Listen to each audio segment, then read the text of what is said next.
The scream tore through the Texas prairie like a blade through silk, raw, desperate, female.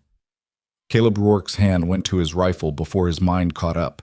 20 years tracking outlaws and renegades had taught him one truth: women didn't scream like that unless death was close.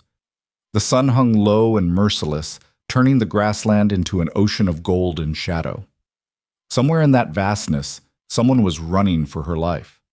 Caleb touched his heels to his horse's flanks and rode toward the sound, toward danger, toward a choice that would change everything. The frontier had always been unforgiving. Today, it would demand everything he had. If you're watching from anywhere in the world, drop your city in the comments below. I want to see how far this story travels. Hit that like button and settle in, because what happens next in the Texas wilderness will keep you on the edge of your seat until the very end. The heat shimmered across the prairie in waves that made the horizon dance and blur. Caleb Rourke had been riding for 3 days straight, following a cold trail that had gone colder with each passing mile. The men he'd been tracking, cattle thieves, the telegram had said, had scattered like quail after crossing the Brazos River, and he'd lost their signs somewhere near the burned-out remains of a way station. At 42, Caleb had tracked enough men to know when to push and when to let go. This was becoming a let-go situation. His horse, a rangy gray gelding named Ash, flicked his ears forward suddenly, nostrils flaring. Caleb's hand moved to the Henry rifle in its scabbard, his body responding before conscious thought caught up. 20 years as a frontier tracker had honed instincts sharper than any blade. Ash didn't spook easy. If the horse sensed something, it was real. Then he heard it. Faint at first, carried on the wind that swept endlessly across the Texas grasslands. A human voice. Female. Screaming. Caleb stood in his stirrups, scanning the landscape. The prairie rolled away in every direction, broken only by occasional stands of mesquite and the dark line of a dry creek bed, maybe half a mile south. The scream came again, closer this time, edged with pure terror, not a cry for help, the sound of someone running from death itself. He didn't hesitate. Caleb drove his heels into Ash's sides and the gelding lunged forward, powerful hindquarters bunching as they ate up the distance. The rifle came out of its scabbard smooth as silk, lever already working around into the chamber. His eyes swept the terrain, reading it the way other men read newspapers, looking for cover, for ambush points, for threats. Movement caught his eye. A figure stumbling through the tall grass, dress torn and filthy, dark hair streaming behind her. Even from 200 yards he could see she was running hard, exhausted, barely staying upright. And behind her, 3 riders, maybe 4. Too far to make out details, but close enough that the woman had maybe 5 minutes before they ran her down. Caleb angled Ash to intercept, standing in the stirrups again, waving his hat. "Here!" he shouted. "This way!" The woman's head came up. She changed direction without breaking stride, running toward him with everything she had left. Caleb could see her face now, young, maybe late 20s, streaked with dirt and what might have been blood. Her dress had been fine once, calico print with lace at the collar, but it was shredded now, hem black with mud and grass stains. She'd lost her shoes somewhere. Her feet left bloody prints in the dust. "Riders behind you," Caleb called when she got close enough. "Can you mount up?" She didn't waste breath answering, just grabbed his extended arm and let him haul her up behind the saddle. She wrapped both arms around his waist and pressed her face against his back, body shaking so hard he could feel it through his vest. "Hold on," he said, and sent Ash running. The gelding was tired from 3 days on the trail, but he had heart. They flew across the prairie, Caleb keeping low, the woman's grip tight enough to crack ribs. Behind them, shouts rang out, angry, determined. The pursuers had spotted them. Caleb's mind worked fast, cataloging options. The open prairie offered no cover, no place to make a stand. The dry creek bed was still their best chance. Broken terrain, places to hide, maybe water if they were lucky. He angled that direction, asking Ash for everything the horse had. A gunshot cracked behind them. The bullet went wide, but not by much. Caleb heard the woman gasp, felt her flinch against his back. "Stay low," he told her, voice steady despite the circumstances. "We're not dying today." He meant it. Caleb Rourke had been in tight spots before, ambushed by Comanches on the Llano Estacado, cornered by outlaws in a box canyon near El Paso, caught in a blizzard in the Panhandle with no shelter for 20 miles. He'd survived by staying calm, thinking clearly, and never, ever giving up. Today would be no different. The creek bed rose up to meet them, banks carved deep by spring floods that had long since dried to nothing. Caleb sent Ash plunging down the steep side, loose stones cascading around them. The horse hit the sandy bottom and Caleb reined him to a sliding stop, already swinging out of the saddle. "Down!" he ordered, reaching up to help the woman. "Get behind those rocks." She half fell into his arms, legs barely supporting her weight. Up close, she was younger than he'd thought, maybe 25, with fine features now distorted by exhaustion and fear. Her dress was quality fabric, not the rough homespun most settler women wore. Whoever she was, she'd had money once. "Can you shoot?" Caleb asked, already knowing the answer from the way she looked at him. Blank, traumatized, barely comprehending. I don't. Never mind." He guided her behind a tumble of limestone boulders, pressing the reins into her shaking hands. "Hold Ash. Keep him quiet. Don't move unless I tell you." The sound of hoofbeats was getting closer. Caleb scrambled up the creek bank, dropping flat at the top, Henry rifle ready.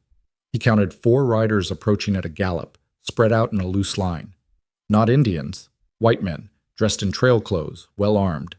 The leader rode a big bay horse and carried a Winchester across his saddle. They pulled up at the creek bank, horses blowing hard. The leader stood in his stirrups, scanning the terrain. Caleb could see his face clearly now, maybe 35, weathered, with a cruel slash of a mouth and eyes that held no mercy whatsoever. "I know you're down there," the man called out. His voice carried the flat vowels of East Texas, maybe Louisiana originally. "Send the woman out and we'll let you ride away. This ain't your fight." Caleb stayed silent, sighting down the Henry's barrel. The rifle was accurate to 500 yards in the right hands, and his hands were steady as stone. He could drop the leader right now, maybe get one more before they scattered, but that would leave 2, and a firefight when he didn't know the full situation was a fool's gamble. "Don't be stupid, friend," the leader continued. "That woman's wanted for murder. We're duly appointed by the Austin court to bring her back. You're interfering with the law." Interesting. Caleb's eyes narrowed. If they were lawmen, where were their badges? And why chase an unarmed woman across open prairie like she was a rabid dog? "Show me your authority," Caleb called back. "Warrants, badges, something official." The leader's face darkened. "Don't need to show you shit. Hand her over." "Then I reckon we got a problem," Caleb said quietly, "because I don't hand women over to men who won't identify themselves." For a long moment, nobody moved. The only sound was wind through the dry grass and the creak of saddle leather as horses shifted weight. Caleb could feel the tension building, that electric moment before violence when anything could tip the balance. The leader's hand moved toward his Winchester. Caleb's rifle barked once, sharp and loud in the afternoon stillness. The bay horse screamed and reared, the bullet having struck rocks inches from its hooves. The leader fought to control his mount, cursing viciously. His companions scattered, horses dancing nervously. "Next one's not a warning," Caleb said, already working the lever, ready to put a round through flesh instead of stone. "You boys ride on out of here. Whatever business you got with that woman, it's done now." "The hell it is," the leader spat. "You just made this personal, you son of a—" Another rifle shot, this time from Caleb's left. Dirt kicked up between the horses, and suddenly all 4 men were yanking reins, backing their mounts away from the creek bank. Caleb's head swung around. A second rider had appeared on the opposite rim of the creek bed. Older man, maybe 60, with a full beard gone mostly gray and a Sharps rifle that looked like it could drop a buffalo at 1,000 yards. He sat his saddle easy, but the rifle's muzzle never wavered from the 4 pursuers. "Appears you gentlemen are outnumbered," the old man called out, voice carrying a hint of amusement. "Now, I don't know what this is about and don't much care, but I do know Caleb Rourke, and if he says you ain't lawmen, then you ain't. So you got about 10 seconds to make yourselves scarce before we start putting holes in something more permanent than dirt." The leader's face twisted with rage, but he wasn't stupid. 2 rifles, good cover, and obviously skilled shooters. The odds had turned against him hard and fast.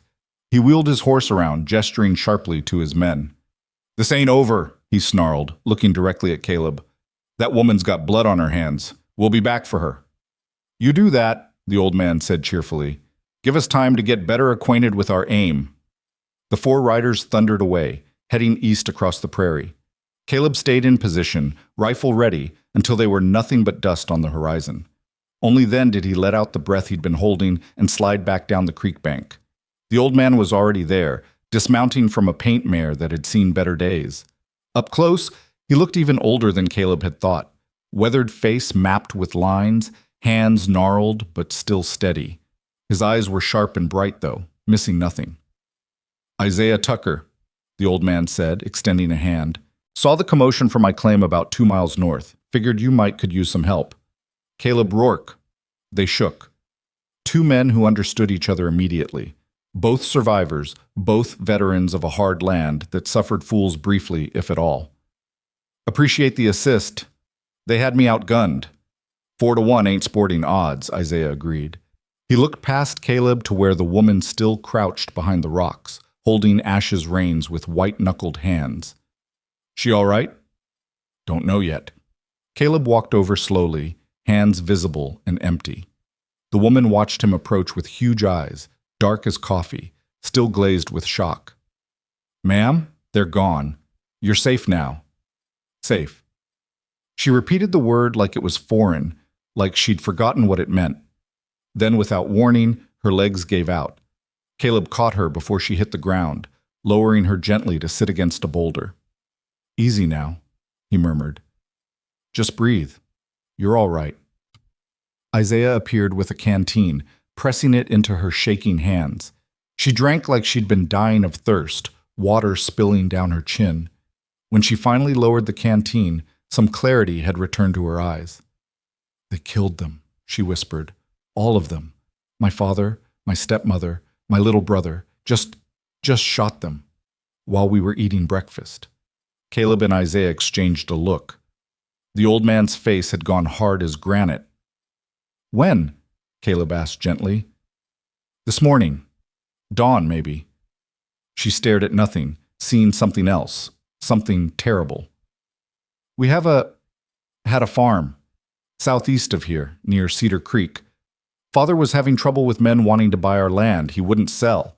Said it wasn't right, the price they were offering. Yesterday, 3 men came, said it was our last chance. Father told them to get off our property. Her voice cracked. Tears started, silent and steady, cutting clean tracks through the dirt on her face. This morning, there were 6 of them. They didn't even knock, just kicked in the door and started shooting. I was upstairs getting dressed. I heard the gunfire and I ran, jumped out my bedroom window and just ran. They came after me, been chasing me since dawn. 6 men, Isaiah said quietly. We only saw 4. 2 of them stayed behind, the woman said. I heard them talking while I was hiding in a ravine. Something about making it look like raiders did it, stealing some things to make it convincing. Caleb's jaw tightened. Land theft, dressed up as random violence. It was an old story on the frontier. Find a good piece of property, make an insulting offer, and if the owner wouldn't sell, manufacture a reason to take it anyway. Plenty of people had gotten rich that way, and the law rarely looked too closely at dead settlers with no family to ask questions. Except this woman had gotten away. What's your name? He asked. Eliza Monroe. She looked up at him, and for the first time he saw steel beneath the fear. They said I'd die out here alone, that the land would kill me even if they didn't, but I'm not dead, and I'm not alone anymore. No, ma'am, you're not, Isaiah agreed. He looked at Caleb. Question is, what do we do now? Those boys will be back, probably with friends. And if what she's saying is true, they've got the law in their pocket. Caleb was already thinking through options, cataloging resources. The situation was bad, but not impossible. The key was buying time, getting Eliza somewhere safe while they figured out who was behind the attack and how deep the corruption ran. Your farm, he said to Eliza. Any neighbors close by? Anyone who might have seen what happened? She shook her head. Nearest place is the Hendersons, 5 miles east, but Mr. Henderson was one of the men who came yesterday, trying to buy the land. Of course he was. Caleb rubbed his face, feeling 3 days of trail dust and exhaustion grinding in his bones. This was getting more complicated by the minute. I got a claim cabin, Isaiah offered. Nothing fancy, but it's defensible. We could hole up there while we sort this out. It wasn't much of a plan, but it was better than sitting in an open creek bed waiting for trouble to find them again. Caleb looked at Eliza, seeing a woman who'd lost everything in a single morning but hadn't broken. Most people would have curled up and died. She'd run 20 miles on bare feet instead. Can you ride? He asked. Eliza pushed herself to her feet, swaying slightly. I can do whatever I have to. That's good, Caleb said, because we're not out of this yet. Not by a long shot. They mounted up, Eliza riding double behind Isaiah on the paint mare. Ash was too tired to carry double safely, and the old man's horse seemed to have plenty of heart left. Caleb took point, rifle across his saddle, eyes constantly scanning the horizon. The sun was starting its descent toward evening, painting the grasslands in shades of amber and gold. Beautiful country, if you didn't mind that it was trying to kill you most of the time. Caleb had been working the frontier for 2 decades, first as an army scout, then as an independent tracker taking jobs from whoever could pay. He'd learned early that the land was only as dangerous as the men who lived on it, and right now, these particular men were deadly indeed. Isaiah's cabin appeared as the sun touched the horizon, a low structure built from limestone and cedar logs, backed against a rocky hillside for protection from the north wind.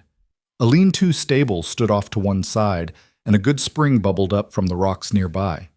Defensible, water close, sightlines clear. The old man knew his business. They got the horses settled and Eliza inside before full dark. Isaiah lit a lamp while Caleb checked the shutters and doors, his mind cataloging fields of fire and escape routes automatically. The cabin was simple but well built. One main room with a sleeping alcove, a stone fireplace, supplies neatly organized on shelves. A man could hold out here for weeks if he had to. Eliza sat at the rough plank table, still wearing her torn dress, still barefoot. Isaiah rustled up coffee and some cornbread left from breakfast, setting both in front of her without comment. She ate mechanically, not tasting anything, eyes distant. Caleb poured coffee for himself and the old man, leaning against the wall near the door where he could watch both the room and the single window. Isaiah joined him, speaking quietly. Known you for about 30 minutes, Rourke, but I can read men pretty well. You're thinking this is bigger than one woman and a land grab. Starting to look that way, Caleb agreed. 4 men chasing her across open country in broad daylight? That's not subtle, that's confident, which means they've got backing, either legal authority or enough money to buy it. And if we're protecting her, we're making enemies of whoever that is. Probably.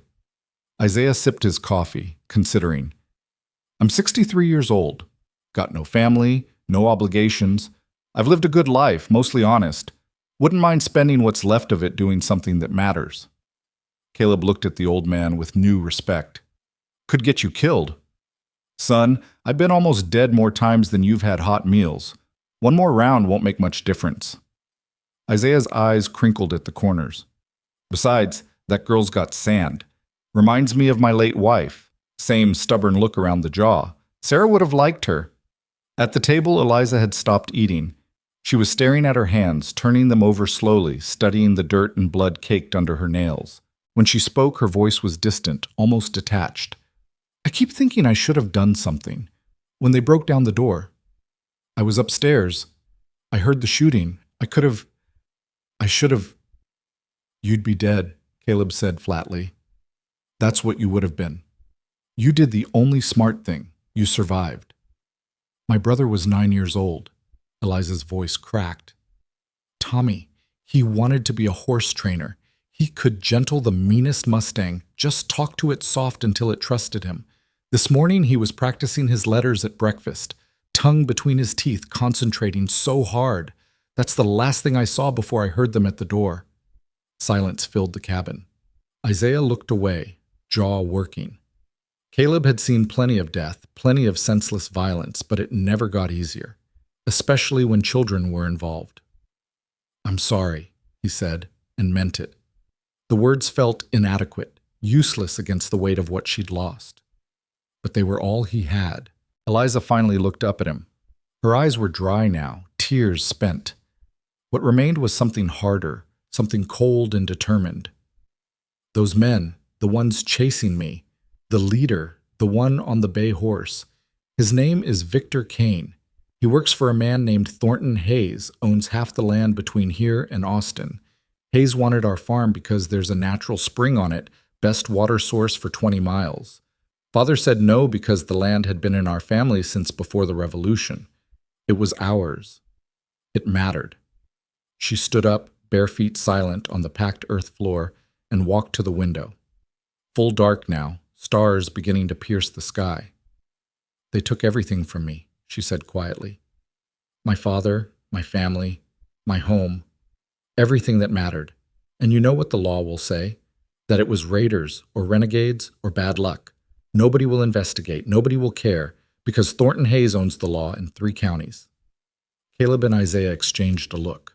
If Hayes was as powerful as Eliza suggested, this was even worse than they'd thought. Men like that, rich, connected, ruthless, they didn't just buy land, they bought people. Sheriffs, judges, witnesses. Anyone who got in their way disappeared, and the official story was always the same. Frontier justice, unfortunate accident, wrong place, wrong time. So what do you want to do? Caleb asked. Eliza turned to face him.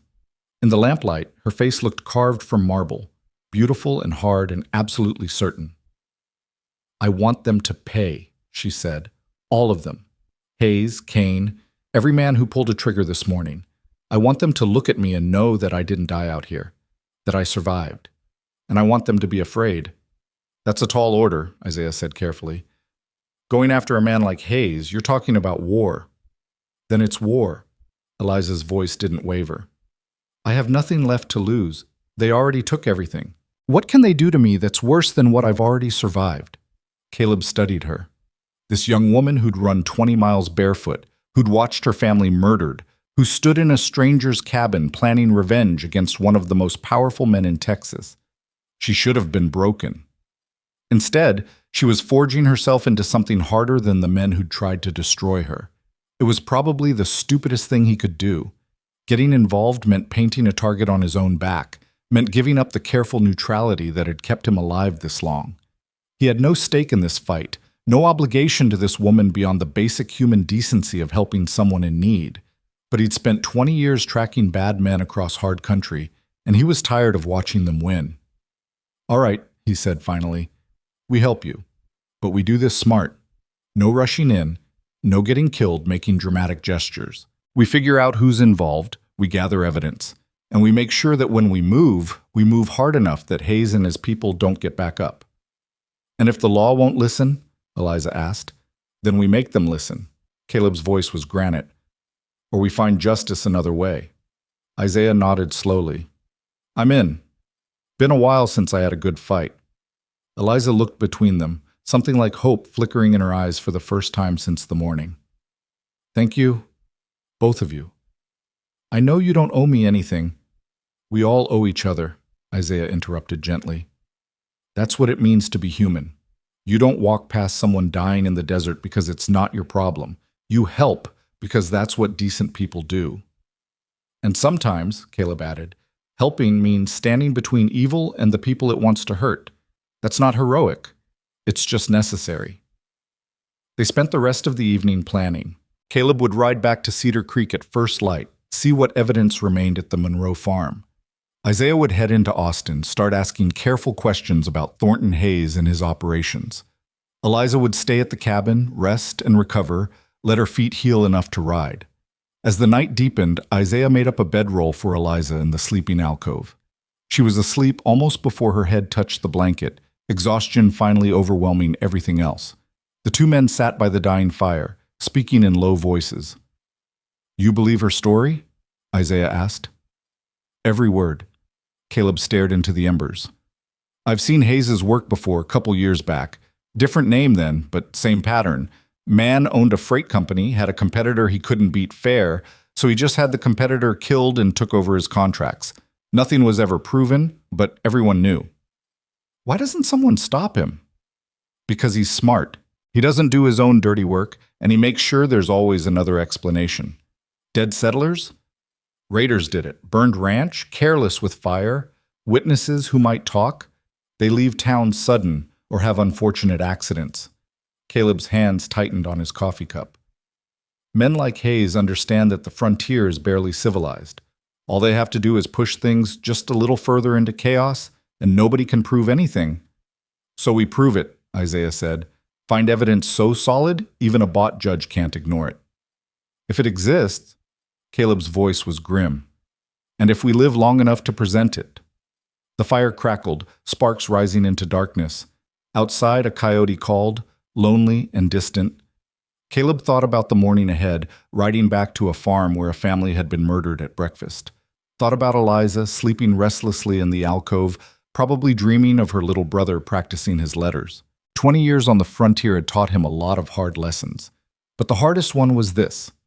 Sometimes the only thing standing between innocent people and monsters was one man willing to say no. One man willing to draw a line and hold it, regardless of the cost. He'd drawn a lot of lines in his life. Some he'd held, some he'd lost. But he'd never walked away from one yet, and he wasn't about to start now. Dawn came cold and pale, painting the Texas sky in shades of ash and pearl. Caleb was already awake, had been for an hour, checking his gear with the methodical precision of a man who knew his life might depend on a loose cinch or a dirty rifle barrel. The Henry was clean and loaded, his Colt revolver likewise, extra ammunition distributed between saddlebags and belt. He worked quietly, not wanting to wake Eliza, but when he glanced toward the alcove, her eyes were already open, staring at the rough cedar beams above her. "You don't have to go," she said softly. "To the farm, I mean. I can tell you what you'll find." "Need to see it myself," Caleb replied, settling his hat low over his eyes. "Need to understand how they work, what they left behind. Evidence won't collect itself." She sat up slowly, wincing as her torn feet touched the floor. Isaiah had cleaned and bandaged them the night before, but they were still raw, still painful. "They'll be watching. Kane and his men. They know I got away. They'll expect someone to come looking. I'm counting on it." Caleb checked the Colt's cylinder one more time, then slid it back into the holster on his hip. Man makes mistakes when he's confident, when he thinks he's got all the angles covered. That's when you learn the most about him. Isaiah emerged from his own bedroll, moving with the careful stiffness of old bones greeting a new day. He started building up the fire without being asked, the cabin slowly filling with warmth and the smell of coffee brewing. Simple rituals, small comforts, the things that kept a man human in hard country. "You want company?" the old man asked, though his tone suggested he already knew the answer. "Need you in Austin," Caleb said. "Hayes is the key to all this. Find out who he knows, who he owns, what other properties he's grabbed recently. Look for a pattern we can use. And if I find one, then we start building a case that even a corrupt judge has to acknowledge." Caleb accepted a cup of coffee from Isaiah, drinking it black and scalding. "Or we find another way to make things right." Eliza stood, wrapping a blanket around her shoulders against the morning chill. She looked smaller than she had the night before, diminished by exhaustion and grief. But her eyes held that same hard determination. "When you get to the farm," she said carefully, "my father kept his important papers in a strongbox under the floorboards in his study. Third board from the wall, eastern corner. The deed to the property, some correspondence about the water rights, maybe other things that could help. If the house is still standing." "I'll find it," Caleb promised. He finished his coffee, set the cup down, and turned to face her fully. "Miss Monroe, I need you to understand something. What I find at that farm, it's going to be bad. Your family deserves better than being left that way, but I can't give them a proper burial and keep my eyes open for trouble at the same time.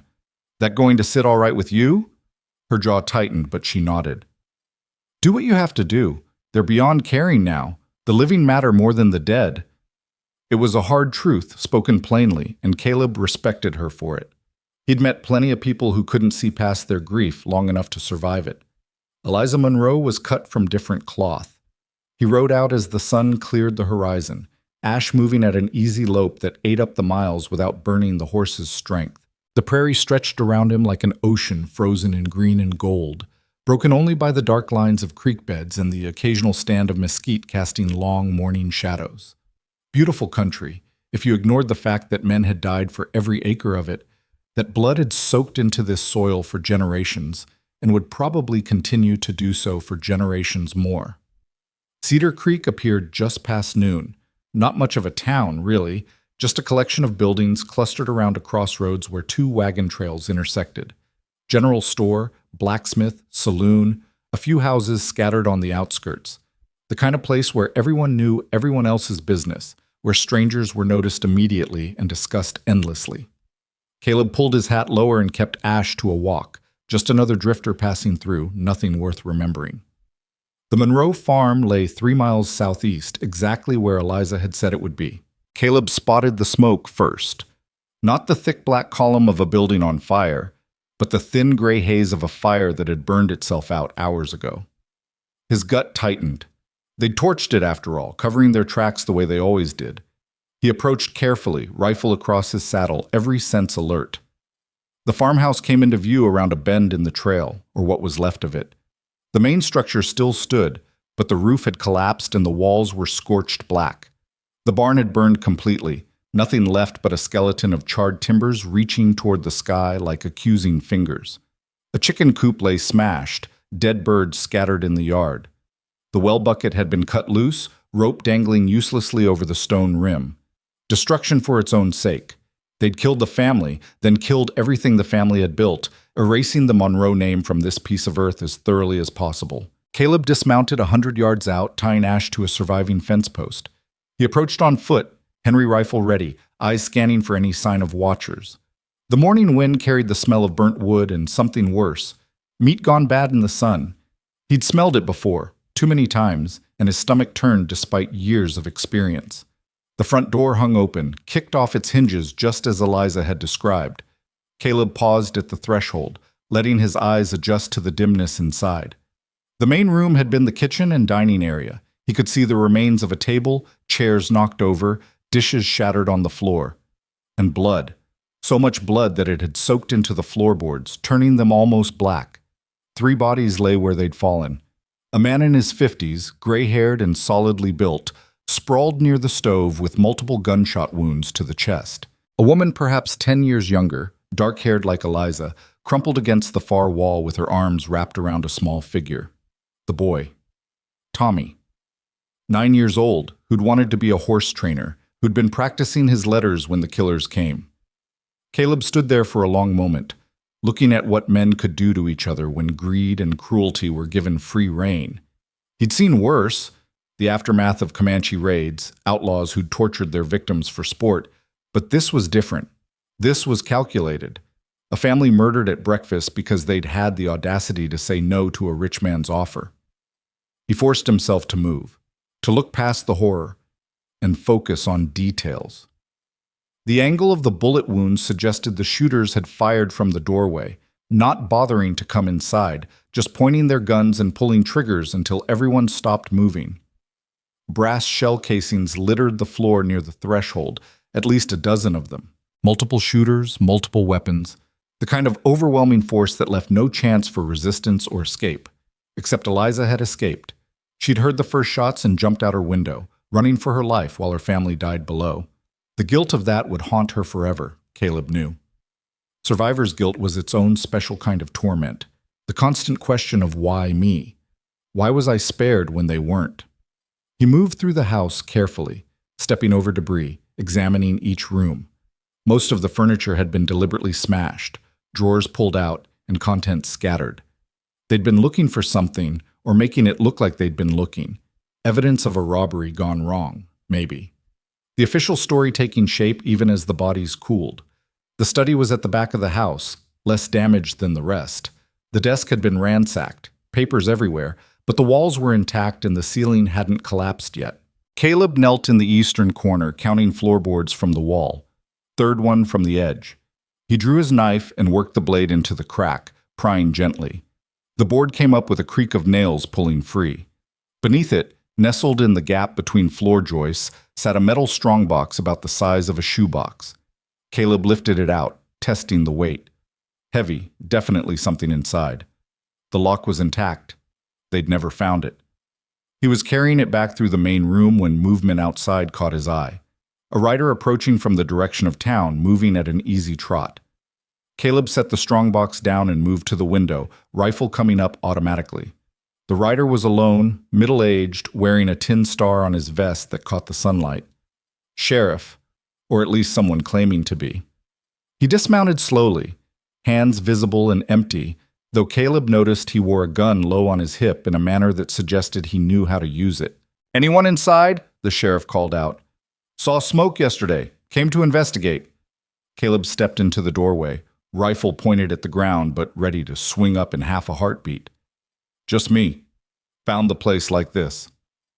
The sheriff's eyes narrowed, taking in Caleb's trail-worn clothes, the rifle, the general appearance of a man comfortable with violence. "That's so. You got a name, mister?" "Caleb Rourke." "I'm a tracker, working independent. Heard there was trouble out this way." "Rourke." The sheriff chewed on the name like it tasted bad. "Heard of you. You're the one who brought in the Cullen brothers couple years back. Guilty as charged." "That was good work." The sheriff relaxed slightly, though his hand never moved far from his gun. "I'm Matt Hendricks, sheriff for this county. Hate to tell you, but you're standing in the middle of a crime scene." "Noticed that," Caleb said dryly. 3 bodies inside, place has been ransacked and partially burned. Looks like it happened yesterday morning, maybe dawn." Hendricks' face showed nothing. "The Monroe family, good people, had a farm here, been working it for years. This is bad business, Rourke. Real bad." "Any idea who did it?" "Renegades, most likely. Maybe some of the wild bunch from across the border. We've had trouble with raiders lately, hitting isolated farms." The sheriff's voice was smooth, practiced, the official story rolling off his tongue like he'd rehearsed it. "Terrible thing, but it happens out here. The frontier's still wild country." Caleb said nothing, just watched the sheriff's eyes. They were cold, calculating, the eyes of a man weighing options and probabilities. After a moment, Hendricks continued. "Question is, what brings a tracker like you out here? Don't recall anyone hiring you to look into this." "Just passing through," Caleb lied easily. "Saw the smoke, thought someone might need help." "Well, there's nothing to be done here now except notify the next of kin. You happen to know if the Monroes had family elsewhere?" "No idea." Caleb shifted his weight slightly, the rifle moving with him, still casual but somehow more present. "Thought there was a daughter, though. Haven't seen any young woman's body." Something flickered in Hendricks's eyes. There and gone so fast, Caleb almost missed it. Fear, maybe, or calculation. If there was a daughter, she probably ran when the trouble started. Smart girl. Hope she made it somewhere safe. "Hope so, too," Caleb agreed. "Dangerous country for a woman alone." They stood there in the morning sunlight, 2 men engaged in a careful dance, each one trying to read the other, without revealing too much themselves. Caleb knew this type, lawmen who'd crossed the line between keeping order and maintaining profitable chaos. Hendricks wasn't just looking the other way while Hayes grabbed land. He was actively helping, making sure the official story stuck, keeping anyone from asking too many questions. "Tell you what," Hendricks said finally, "I'll take care of things here. Make sure the Monroes get buried proper, file the appropriate reports. No need for you to get involved in county business." "Appreciate that," Caleb said. "Just one thing, though." "What's that?" "Found this in the wreckage." Caleb nudged the strongbox with his boot, still sitting where he'd set it down inside the doorway. "Looks official, probably has important papers in it. Deeds, correspondence, that sort of thing. Should probably go to the county clerk for safekeeping. Make sure everything's handled legal." Hendrick's eyes locked onto the box like a hawk spotting prey. "I'll take care of that too. Hand it over and I'll make sure it gets to the right people." "Thing is," Caleb said slowly, "I'm heading through Austin anyway. County clerk's office is right on my way. No trouble for me to drop it off. Save you the trip." The temperature seemed to drop 10 degrees. Hendricks's hand moved closer to his gun, not threatening yet, but getting there. "That's generous of you, Rourke, but I insist. This is county business, and as sheriff, it's my responsibility to handle evidence properly." "Evidence?" Caleb let the word hang in the air. "Interesting choice of words. Thought you said this was just a raid, bad luck, wrong place, wrong time. What evidence would there be to handle?" Hendrick's face went hard. "Don't play games with me. Hand over the box." Can't do that, Sheriff. See, I made a promise to someone that I'd get this to the proper authorities, and right now I'm not entirely convinced that's you. For a long moment, they just looked at each other. Caleb could see the calculation in Hendrix's eyes. Could he draw fast enough? Was it worth the risk? How much did this stranger actually know? The sheriff was good, probably fast on the draw, but Caleb's rifle was already in his hands, and Hendrix would be dead before his gun cleared leather. The sheriff knew it. "You're making a mistake," Hendrix said quietly. "You don't know what you're getting into here." "Maybe not," Caleb agreed, "but I know what I'm looking at. A family murdered in their own home, a sheriff who seems more interested in controlling the narrative than finding the killers, and a powerful man in Austin who's been buying up land around here regardless of whether people want to sell. Now, I might just be a simple tracker, but even I can add 2 and 2. You keep pushing this, Rourke, you're going to regret it. Men who ask too many questions out here tend to have unfortunate accidents." "Is that a threat, Sheriff?" "Just friendly advice." Hendrix backed toward his horse slowly, never taking his eyes off Caleb. "This county takes care of its own problems. We don't need outsiders stirring up trouble. You'd be smart to remember that." He mounted up and wheeled his horse around, pausing for one last look back. "Oh, and Rourke, if you do happen to run across that Monroe girl, you tell her she's got 2 choices. Leave Texas entirely or end up like her family. Those are the only options she's got left." "I'll keep that in mind," Caleb said evenly. Hendrix rode off at a gallop, heading back toward town. Caleb watched until he disappeared, then let out a breath he hadn't realized he'd been holding. That had been close. Too close. The sheriff was clearly on Hayes' payroll, and now he knew someone was asking questions. That would get back to Hayes within hours, maybe less. Caleb retrieved the strongbox and carried it to where Ash waited patiently. He secured it in his saddlebag, then took one last look at the burned farmhouse. 3 people had died here because they'd said no to the wrong man. 3 more people would have died, Eliza included, if she hadn't been fast and lucky. He thought about the sheriff's parting words. Leave Texas entirely, or end up like her family. That was the message Hayes wanted delivered, the choice every obstacle was given. Submit or die. Most people chose submission. It was easier, safer, more practical. But Eliza Monroe wasn't most people. She'd chosen a third option, fight back. And now she had allies who'd chosen to stand with her, regardless of the cost. Caleb mounted up and turned Ash back toward Isaiah's cabin, but took a longer route, circling wide to make sure he wasn't being followed. The sun climbed higher, turning the prairie into a shimmering oven of heat and light. By the time the cabin came into view, it was mid-afternoon, and both horse and rider were dust-covered and exhausted. Eliza was outside, sitting on a stump near the spring, bare feet in the cool water. She'd cleaned up, changed into a plain dress Isaiah must have had stored away, probably his late wife's, and braided her dark hair back from her face. She looked up as Caleb approached, eyes searching his face for news she probably didn't want to hear. He dismounted and pulled the strongbox from his saddlebag without preamble. "Found it where you said. Your father's study was mostly intact. They never located the hiding spot." Relief flooded her features. "The house? Burned, but still standing. They torched it after to make it look like raiders did it." He didn't mention the bodies, didn't describe what he'd seen. She'd lived there. She could imagine it well enough. "Your father and stepmother and brother, they were all together in the main room. It was fast, Eliza. They didn't suffer long." It was a lie, but a kind one. The truth, that her family had probably had several long, terrifying seconds to realize what was happening before the bullets found them, wouldn't help anything. Sometimes mercy meant bending the facts towards something bearable. Eliza nodded slowly, staring at the water flowing over her feet. "Did you bury them?" "Couldn't, not without drawing attention. But the sheriff showed up while I was there, man named Hendrix. Said he'd take care of arrangements." Her head snapped up. "Matt Hendrix? He's the neighbor I told you about, the one who tried to buy our land." "Figured as much. He's wearing a badge now, calls himself county sheriff. Also calls your family's murder a random raid by renegades. Says it's just bad luck, wrong place, wrong time." "Of course he does." Bitterness edged her voice. "Matt Hendrix has been Hayes' man for years. He gets a percentage of every property Hayes acquires in this county. paid under the table. My father told me about it months ago, said Hendricks had stopped being a lawman and become a land agent with a badge. Caleb settled onto the ground nearby, pulling out the strongbox. He wanted this pretty badly.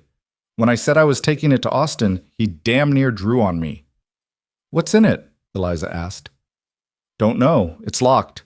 Figured you'd have the key or know where your father kept one. She reached into the pocket of the borrowed dress and pulled out a small brass key on a leather cord. I've been wearing this since I was 16. Father gave it to me, told me if anything ever happened to him, I should get the box and take it to the federal marshal in Austin. He said there were things in there that powerful people wouldn't want known. The key turned smoothly in the lock. Inside, the strongbox held a collection of documents. The deed to the property, as expected, but also letters, copies of water rights claims, and a leather journal with dates and names carefully recorded. Caleb paged through it slowly, his eyes narrowing as he read. Your father was keeping a record, he said finally. Every time Hayes or his men approached a property owner, every threat made, every offer refused, every convenient accident that followed. He documented everything, dates, witnesses, even sketches of some of the men involved. This is 3 years of evidence, Eliza, proof of a pattern. She leaned over his shoulder, reading entries in her father's careful handwriting. Names she recognized, farms she'd visited, families that had disappeared or sold out under mysterious circumstances. The journal was meticulous, methodical, the work of a man who'd known he was building a case against someone powerful and wanted to make sure the evidence survived, even if he didn't. The Henderson farm 2 years ago, Eliza read aloud. Family of 4 refused Hayes's offer. Barn burned down 3 days later, killed all their livestock. Wife and children died when house caught fire the following week. Suspicious circumstances, but ruled accidental. Mr. Henderson sold to Hayes the next day and left the territory. She flipped forward a few pages. The Chen property, 18 months ago. Elderly couple, no children, refused to sell. Found dead in their home. Authorities said it was natural causes, but both were healthy and in their 50s. Property went to Hayes through some legal mechanism I don't understand. Page after page, the same story repeated with minor variations. Refusal followed by tragedy, followed by Hayes acquiring the property at a fraction of its value. Sometimes the tragedies were violent, sometimes they looked natural or accidental, but the pattern was undeniable. Over 3 years, Hayes had expanded his holdings by nearly 50,000 acres, and at least 14 people had died in the process. This is enough, Caleb said quietly. This is evidence even a corrupt court would have trouble ignoring. Your father did good work here, Eliza. He gave you the ammunition you need. But will anyone listen? She stared at the journal like it was both treasure and curse. Hayes owns the local courts. The sheriff is on his payroll. Who do we take this to? Federal marshal in Austin, like your father said. Hayes might own the county, but he doesn't own the federal government. A territorial crime this systematic, it falls under federal jurisdiction. Caleb closed the journal carefully, treating it with the respect it deserved. Isaiah's in Austin now, asking questions. We get this to the right person, combine it with whatever he learns, we might actually have a case. Eliza pulled her feet from the water, wrapping her arms around her knees. And then what? Hayes goes to trial. A man like that, he'll have lawyers, delays, appeals. He might never see the inside of a jail cell. Maybe not, Caleb admitted. Rich men rarely face real consequences. But this gets into the public record, becomes part of official documentation. It makes it harder for him to operate. It puts a spotlight on his business, makes people cautious about dealing with him. That's something. It's not enough. Her voice was flat, final. My family is still dead. All those other families still gone. Hayes might lose some money, some influence, but he'll still be walking around free, still be living in his mansion in Austin, while my 9-year-old brother is in an unmarked grave. Caleb didn't have an answer for that because she was right. Justice and revenge were different things, and the law rarely provided either one in satisfying measure. He'd learned that lesson the hard way, watching guilty men go free on technicalities while their victims stayed buried. They sat in silence for a while, the only sound the whisper of wind through grass and the quiet burble of the spring. The sun was beginning its descent toward evening, painting long shadows across the prairie. Somewhere out there, Hayes was probably hearing about Caleb's confrontation with Sheriff Hendricks, probably making plans to eliminate this new problem before it grew larger. Tell me about Kane, Caleb said finally. The man who led the group chasing you. What do you know about him? Eliza's face hardened. Victor Kane. He's Hayes' enforcer, the one who handles problems that can't be solved with money or legal pressure. Father said he'd been involved in range wars down near the border, that he'd killed at least a dozen men in gunfights and ambushes. Hayes brought him north about 3 years ago, right when the land acquisition started getting aggressive. He have a crew? Men loyal to him specifically? 4 or 5 regulars, I think. Hard men, the kind that drift from place to place looking for violent work. Kane pays well and doesn't ask questions about their past, so they stick with him. She paused, remembering. The men who chased me yesterday, I recognized 2 of them. They'd come to our farm before with Kane, standing behind him while he made Father an offer he couldn't refuse. Except Father did refuse. And now they're dead. The bitterness in her voice was corrosive, eating away at something inside her. Caleb recognized it. He'd felt it himself after watching good people die for no better reason than being in the wrong place at the wrong time. If she wasn't careful, that bitterness would consume her, turn her into something as hard and cruel as the men who'd killed her family. We're going to get them, he said quietly.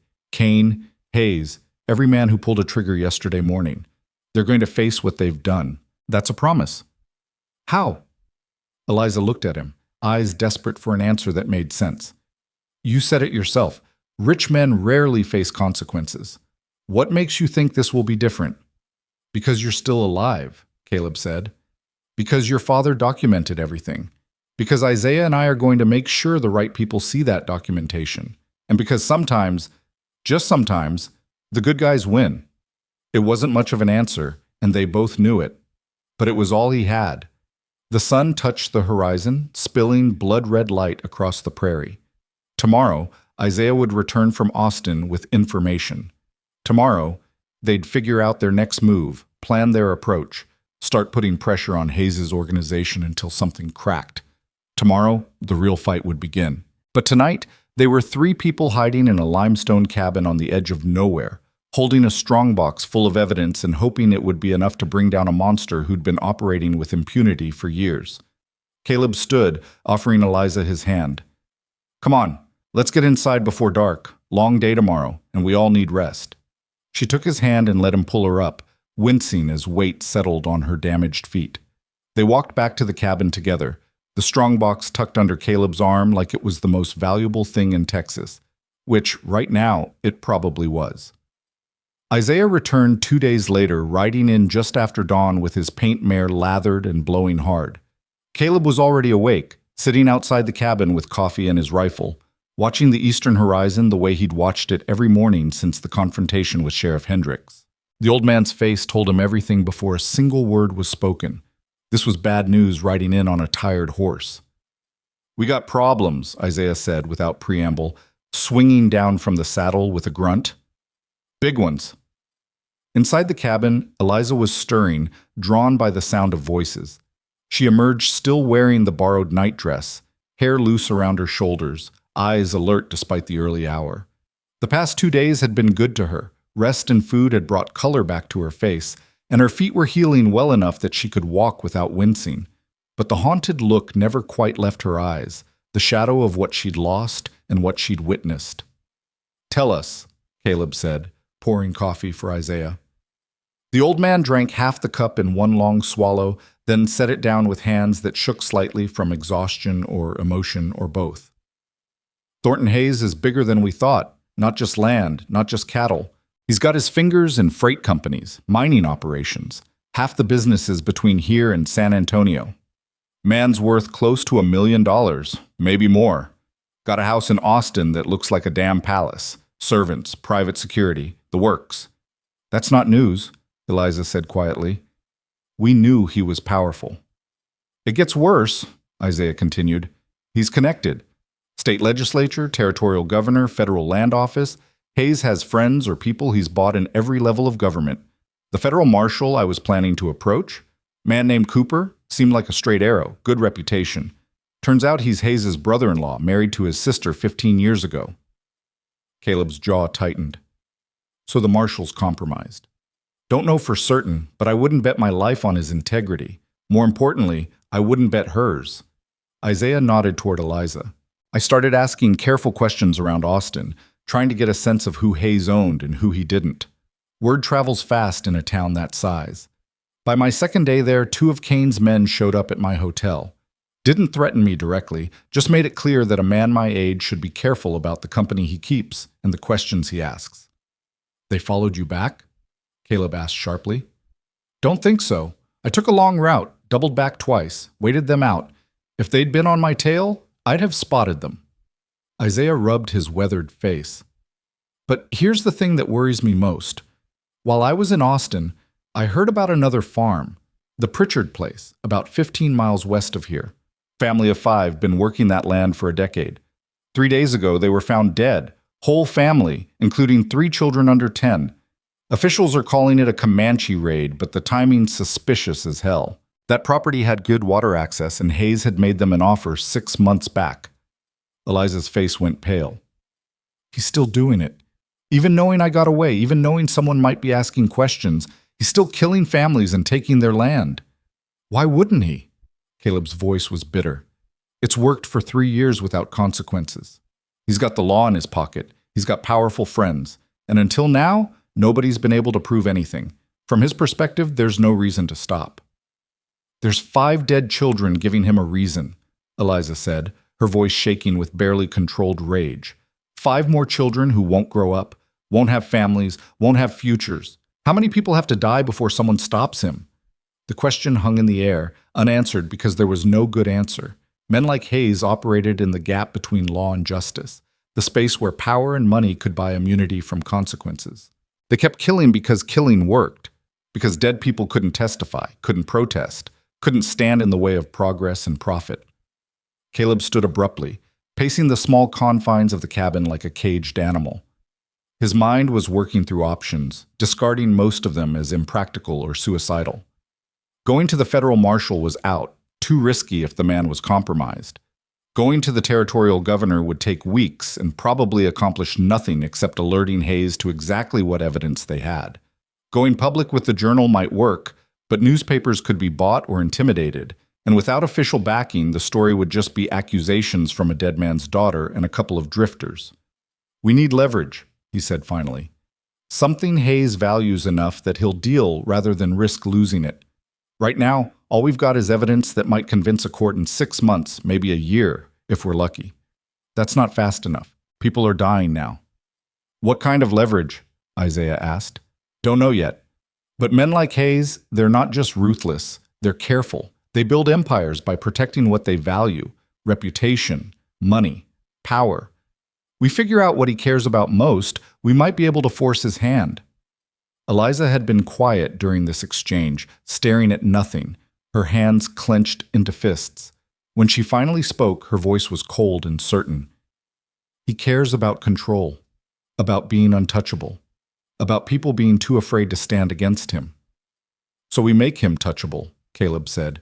We prove he's not as invincible as everyone thinks. How? Eliza looked at him directly. You said it yourself. He's got friends everywhere, money to burn, an army of men willing to kill for him. What can 3 people do against that? We start by hurting his operation, Isaiah said slowly, working through the idea as he spoke. Hayes makes his money from land, from the businesses built on that land. Cattle, freight, mining.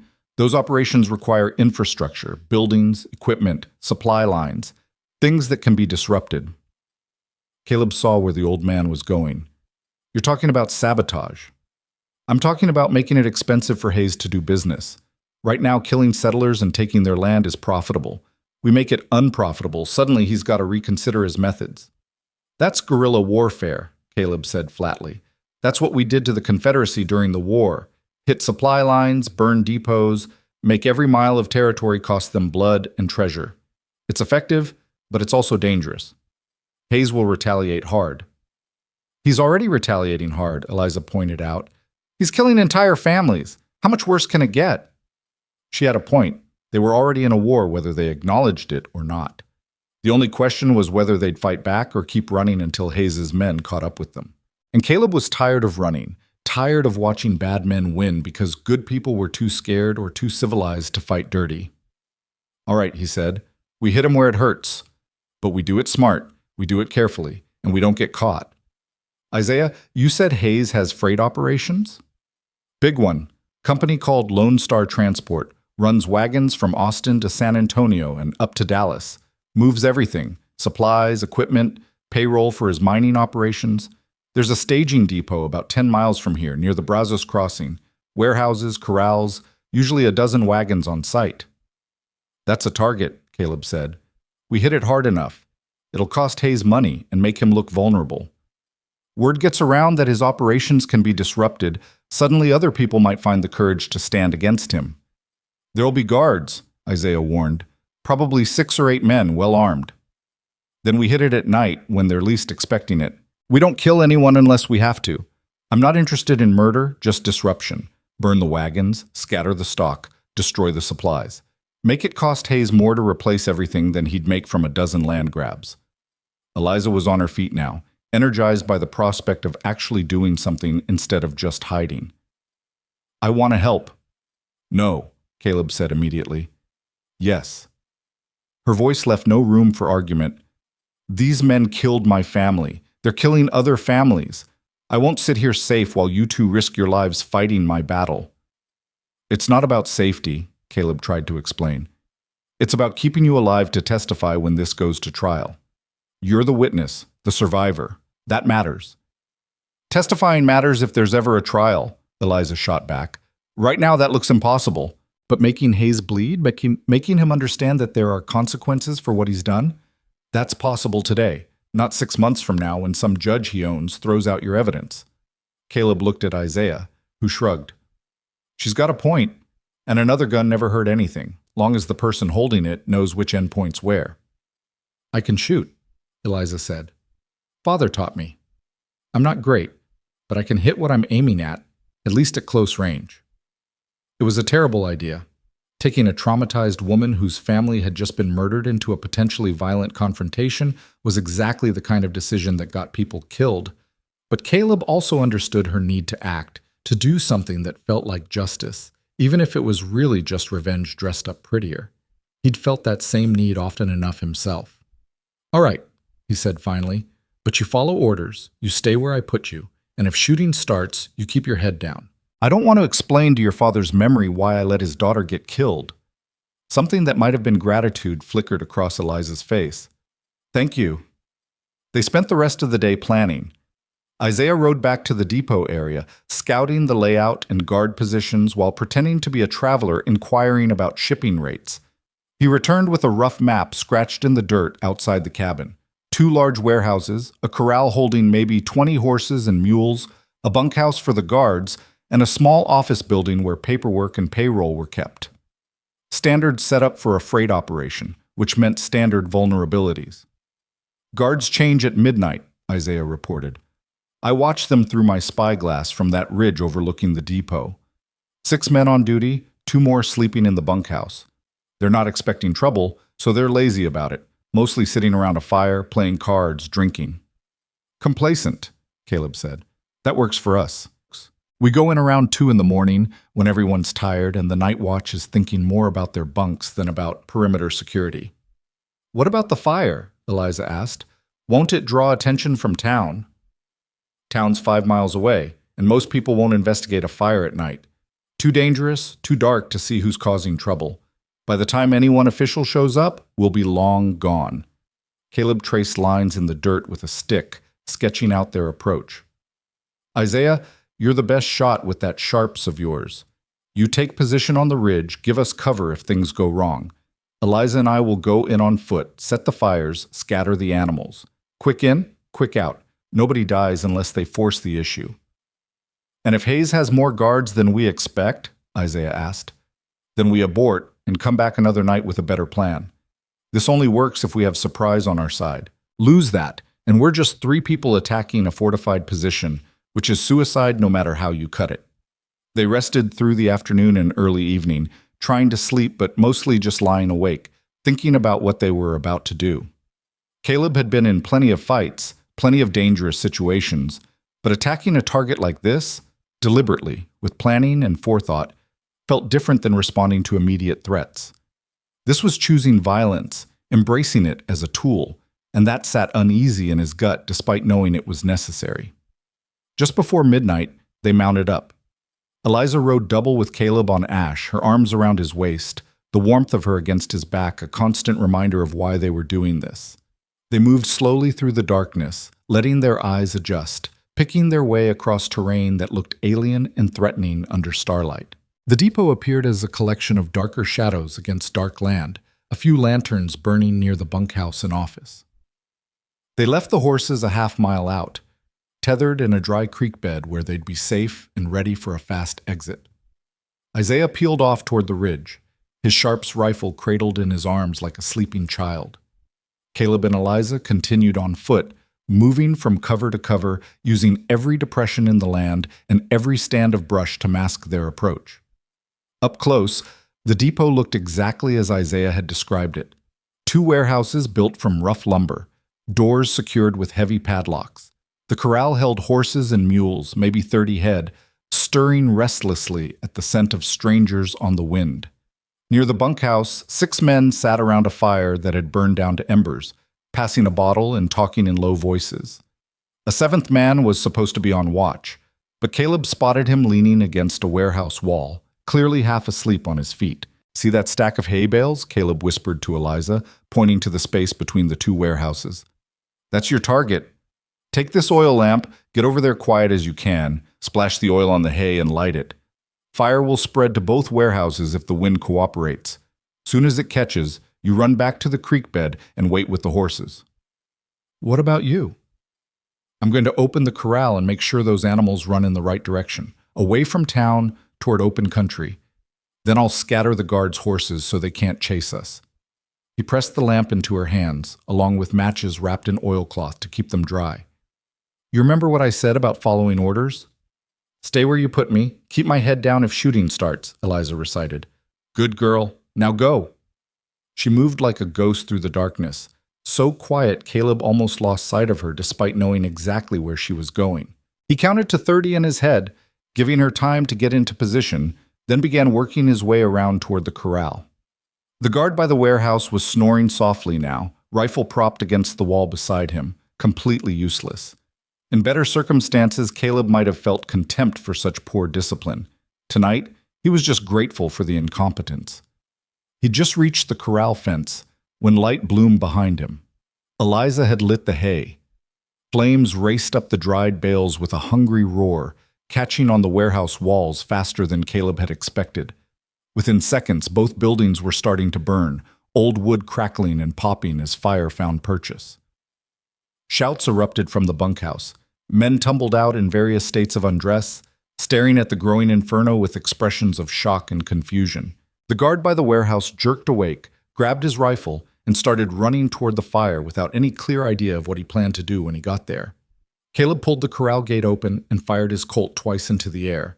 The horses exploded into motion, thundering out through the open gate in a panicked mass of hooves and wild eyes. They scattered across the prairie in a dozen directions, following their instinct to run from fire and noise and chaos. The mules followed more slowly, braying their displeasure, but moving nonetheless. "Fire!" someone was screaming. "Get water! Save the supplies!" Men ran in every direction at once. No coordination, no leadership, just pure panic. The warehouses were fully engulfed now, flames reaching 20 feet into the night sky, painting everything in shades of orange and red. Caleb could feel the heat from 50 yards away, could smell burning wood and something chemical that suggested haze stored things more volatile than just dry goods. A massive explosion ripped through the eastern warehouse, blowing out the walls and sending burning debris arcing through the darkness like shooting stars. Caleb hit the ground instinctively, covering his head as flaming wood rained down around him. That hadn't been in the plan. Whatever had just exploded, it was big enough to level half the building. "Gunpowder!" someone shouted. "There was gunpowder in there! Everyone back, the other warehouse might blow too!" The guards abandoned any attempt to fight the fire, running for their lives. Smart choice. Caleb scrambled to his feet and ran for the bunkhouse where the guards' horses were tied to a rail, dancing nervously at the smell of smoke and the sound of explosions. He cut their tethers with his knife, slapped the nearest one on the rump, and watched as they bolted into the darkness. Mission accomplished. The depot was burning, the livestock was scattered, and nobody was dead. Time to get out before their luck ran out. He was sprinting back toward the creek bed when rifle fire cracked behind him. Bullets kicked up dirt to his left, close enough that he felt the passage of air. Someone had gotten organized enough to start shooting at the shadow running away from the chaos. Caleb dove behind a small rise in the ground, rolled, came up with his Colt ready. He fired 3 times toward the muzzle flashes, not trying to hit anyone, just wanting to make them keep their heads down. More shots answered his. A whole volley now, multiple shooters. This was getting dangerous fast. The distinctive boom of Isaiah's sharps echoed across the prairie. One of the shooters screamed and went down, clutching his leg. The old man had aimed low, wounding instead of killing, but the message was clear. They were covered, and anyone who kept shooting would pay for it. The rifle fire stopped abruptly as the remaining guards sought cover. Caleb used the lull to run, covering the last 100 yards to the creek bed in a stumbling sprint. Eliza was already there with the horses, mounted on Ash, holding the reins of Isaiah's paint. Her face was flushed with excitement and fear, eyes bright in the reflected light of the burning depot. "You're hurt," she said, pointing to his left arm. Caleb looked down, surprised to see blood soaking his sleeve. One of those bullets had found him after all, just a graze but deep enough to bleed freely. He hadn't even felt it in the moment, adrenaline overriding everything else. "It's nothing," he said, swinging up behind her. "Where's Isaiah?" "Here," the old man called, sliding down the creek bank with his rifle. "That was more exciting than I planned on. What the hell exploded?" "Gunpowder, apparently," Caleb said.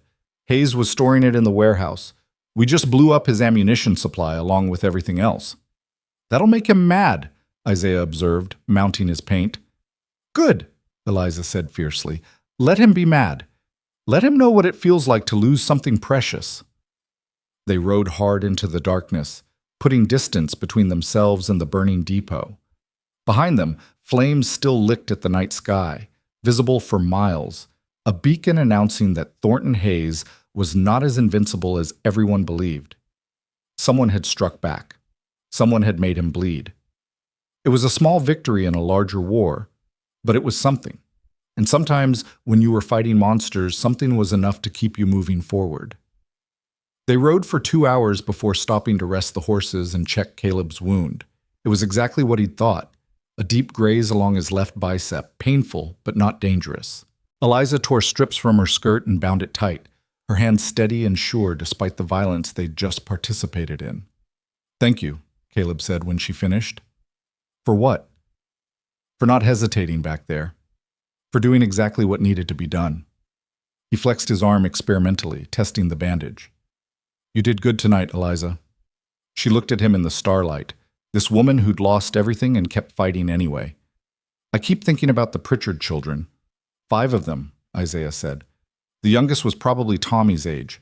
They're dead because Hayes wanted their father's land and nobody stopped him." "We stopped him tonight," Caleb said. "Not permanently, but we cost him. That depot was worth thousands of dollars, maybe tens of thousands. The supplies, the livestock, the wagons, and more importantly, we proved he can be hurt." "It's not enough," Eliza said, but there was less despair in her voice than before. "It's not justice, but it's something. It's a start." Isaiah joined them, having checked their back trail for pursuit. "We're clear. Don't think anyone followed, and even if they wanted to, we scattered their horses. They're on foot until morning at least." "Hayes will send Kane after us," Caleb said. "This was too public, too damaging to ignore. He'll want to make an example of whoever did this." "Let him come," Eliza said. "Let him send his men. We'll be ready." Caleb looked at her, seeing the transformation that had taken place over the past few days. The terrified woman he'd found running across the prairie was gone, replaced by someone harder, colder, more dangerous. War did that to people, changed them in ways that could never be undone. He'd seen it in the army, seen it in himself. The question was whether she'd be able to live with what she was becoming, or whether revenge would consume her completely. But that was a problem for another day. Right now they needed to get back to the cabin, get cleaned up, and figure out their next move. Hayes would be coming for them, and when he did, they'd need to be ready to fight the kind of war that left no room for mercy or hesitation. They mounted up again and rode toward dawn, 3 people bound together by necessity and choice, heading into a future that held no guarantees except more violence and the slim hope that justice might eventually catch up to revenge. The prairie stretched endless around them, dark and silent and unforgiving. Somewhere out there, Thornton Hayes was learning that his empire had been struck, that someone dared to resist him. And somewhere behind them, the depot still burned, a funeral pyre for the illusion of invincibility. It was a beginning. Whether it would also be an ending remained to be seen. They reached the cabin just as the first gray light of dawn touched the eastern horizon. The horses were exhausted, lathered with sweat, and trembling from the hard ride, but they'd made it back without pursuit. Caleb dismounted stiffly, his wounded arm throbbing with every movement, and helped Eliza down. She swayed against him for a moment, her own exhaustion finally catching up now that the adrenaline had worn off. "Get inside," he told her quietly. "Rest while you can. Isaiah and I will take care of the horses." She nodded, but didn't move immediately, staring back the way they'd come as if expecting to see riders appear on the horizon. "How long do you think we have?" "Before Kane comes," Caleb considered. "Day, maybe 2. He'll need time to organize, to track us. We covered our trail pretty well, but a good tracker can follow signs most people miss. And Kane's good, or Hayes wouldn't keep him around." "Then we should leave," Eliza said. "Run while we still can. Put distance between us and whatever's coming." "Running just delays the inevitable," Isaiah said, leading his paint toward the lean-to stable. "Man like Kane, he'll follow until he finds us or we're dead. Better to choose the ground we fight on than have him pick it for us." Eliza looked between them, understanding dawning in her eyes. "You want to make a stand here. You want them to come to us." "This cabin's defensible," Caleb said. "Good sight lines, water close by, rock at our backs. We've got supplies, ammunition, and the advantage of knowing the terrain. Out on the open prairie, we're just 3 targets waiting to be picked off. Here, we've got a chance." "A chance to die," Eliza said flatly. "A chance to survive," Caleb corrected. "And maybe take Kane with us. Remove him from the board, suddenly Hayes doesn't have his enforcer anymore. That changes the whole equation." She absorbed this in silence while they tended the horses, rubbing them down and giving them grain and water. The animals deserved better than being ridden nearly to death, but the frontier rarely offered what anyone deserved. You took what you could get and made the best of it. Inside the cabin, Isaiah built up the fire and started coffee while Caleb cleaned and reloaded all their weapons. The Henry rifle was in good shape, the Colt likewise. He had maybe 60 rounds for the rifle, 30 for the pistol. Isaiah's sharps held fewer rounds, but each one counted for more. That rifle could drop a man at half a mile if the shooter was skilled enough, and the old man definitely qualified. Eliza sat at the table, the journal open in front of her, reading her father's careful documentation of Hayes's crimes. Her lips moved slightly as she read, and Caleb could see tears tracking silently down her cheeks. Grief was like that. It came in waves, hit you when you least expected it, dragged you under until you learned to breathe through it. "Your father was a brave man," Caleb said quietly, not sure if the words would help but needing to offer something. "He was a stubborn man," Eliza replied, not looking up. "Stubborn and idealistic and convinced that right would triumph over might if he just documented everything carefully enough. He believed in the law, in justice, in the basic decency of people." She closed the journal with a soft thump. "And believing that got him killed." "No," Isaiah said firmly. "Being a threat to a powerful man got him killed. The believing part is what kept him human while he fought. There's a difference." "Is there?" Eliza's voice carried a bitterness that aged her beyond her years. "Because from where I'm sitting, being human just makes you vulnerable, makes you care about things that can be taken away. Maybe Hayes has the right idea. Be ruthless, be willing to do whatever it takes, and you win." Caleb set down the rifle he'd been cleaning and looked at her directly. "You believe that?" "I don't know what I believe anymore," she admitted. 3 days ago, I believed my family was safe, that we'd build a good life on that farm. That belief lasted about 30 seconds once Kane and his men kicked in our door. So maybe believing in anything is just setting yourself up for disappointment." "That's the grief talking," Isaiah said gently. "That's the trauma trying to convince you that nothing matters because caring hurts too much. I know that voice, girl. Had it in my head for 2 years after my Sarah died. Told myself that loving her had been a mistake, because losing her nearly destroyed me. Told myself I'd be better off not caring about anything or anyone ever again. What changed? Eliza asked. I realized that the pain I felt was proportional to the love I'd had, Isaiah said simply.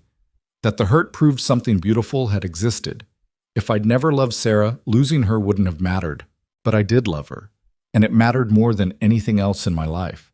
The pain was the price I paid for having had something precious. And given the choice, I'd pay that price again in a heartbeat. Silence settled over the cabin, broken only by the crackle of the fire and the quiet sounds of morning outside.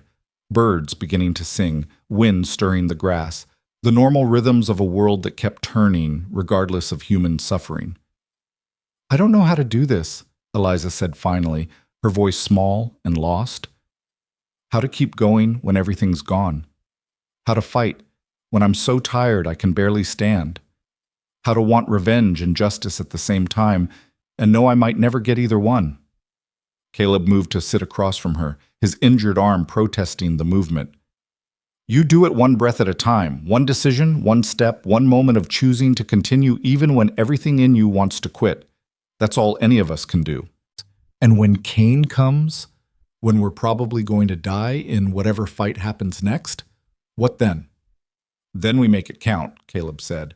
We make sure that if we go down, we take enough of them with us that Hayes feels it, that other people see what happened and find the courage to stand up too.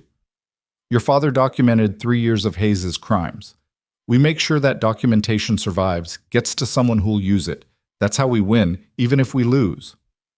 Eliza looked at him for a long moment, something shifting behind her eyes. You really believe that? That our deaths would matter? I believe that standing up matters, Caleb said. I believe that saying no to evil, even when it's dangerous, is what separates humans from animals. And I believe your family deserves better than having their murders go unanswered. She reached across the table and took his hand, her grip surprisingly strong. Thank you for helping me, for not leaving me to die out there on the prairie, for giving me a chance to fight back instead of just running away. Nowhere to run anyway, Isaiah said pragmatically. Hayes owns too much territory, has too many people looking. We fight or we die, and I'd rather die on my feet than on my knees. They spent the rest of the morning preparing. Caleb walked the perimeter of the cabin, studying the terrain with a tactical eye, identifying the best approaches for attackers and the best positions for defenders. The cabin backed against a rocky hillside that would make it difficult to attack from behind. The front was exposed but offered good sight lines for at least 300 yards, plenty of time to see riders coming and prepare a defense. Isaiah reinforced the shutters with extra boards, creating firing ports that would allow them to shoot while staying protected. It wasn't Fort Sumter, but it was better than nothing. Eliza worked on organizing their supplies, making sure they had easy access to ammunition, water, and food. If they ended up besieged, they could hold out for days if necessary. By afternoon, they'd done everything they could to prepare. Now came the hard part, waiting. Waiting for an attack that might come in an hour or a day or never. Waiting with nothing to do except think about all the ways this could go wrong, all the bullets that might find flesh, all the possibilities of pain and death. Caleb had been through this before, the pre-battle nerves that made time slow down and every sound seem magnified. During the war, he'd learned to deal with it by staying busy, checking equipment obsessively, going over plans until they were burned into his brain. But there was only so much preparation possible in a one-room cabin with limited resources. Tell me about tracking, Eliza said suddenly, breaking the tense silence. How you got into it, what you've done. Caleb understood what she was doing, trying to distract herself, to fill the waiting with something other than fear. He could respect that. Started during the war. I was an Army scout, ranging ahead of the main force, looking for enemy positions and supply lines. After Appomattox, I kept doing it because it was the only skill I had that translated to civilian life. Turned out people needed trackers on the frontier, lost children, stolen horses, escaped prisoners, outlaws with bounties on their heads. You kill many men? Her question was direct, unflinching. Some, Caleb admitted. Fewer than you'd think. Most criminals, they're not interested in dying any more than anyone else. You catch them, Give them a choice between coming quietly or going down fighting, most choose to live. The ones who don't? He shrugged. That's their decision. Cain won't surrender, Eliza said with certainty. He'll fight until someone kills him. Probably, Caleb agreed. Men like that, violence is their identity. They've built their entire sense of self around being dangerous, being feared. Taking that away from them is worse than death. Then we'll give him what he wants, Eliza said coldly. A fight to the death, and we'll make sure he's on the losing side. Isaiah looked up from where he was sharpening his knife. You sound like you're looking forward to it. I am, Eliza said, and the honesty in her voice was chilling. I want to see Cain die. I want to watch him realize that killing my family was a mistake, that he picked the wrong people to victimize. Is that wrong? It's human, Caleb said. Natural to want revenge against the people who hurt you. But Eliza, you need to understand something. Taking a life changes you. Even when it's justified, even when it's necessary, it leaves a mark. You kill Cain, you'll have to live with that for the rest of your life. I'm already living with watching my family die, she said. I'm already carrying that weight. Adding Cain's death to it won't make the load much heavier. There was no good answer to that, so Caleb didn't try to offer one.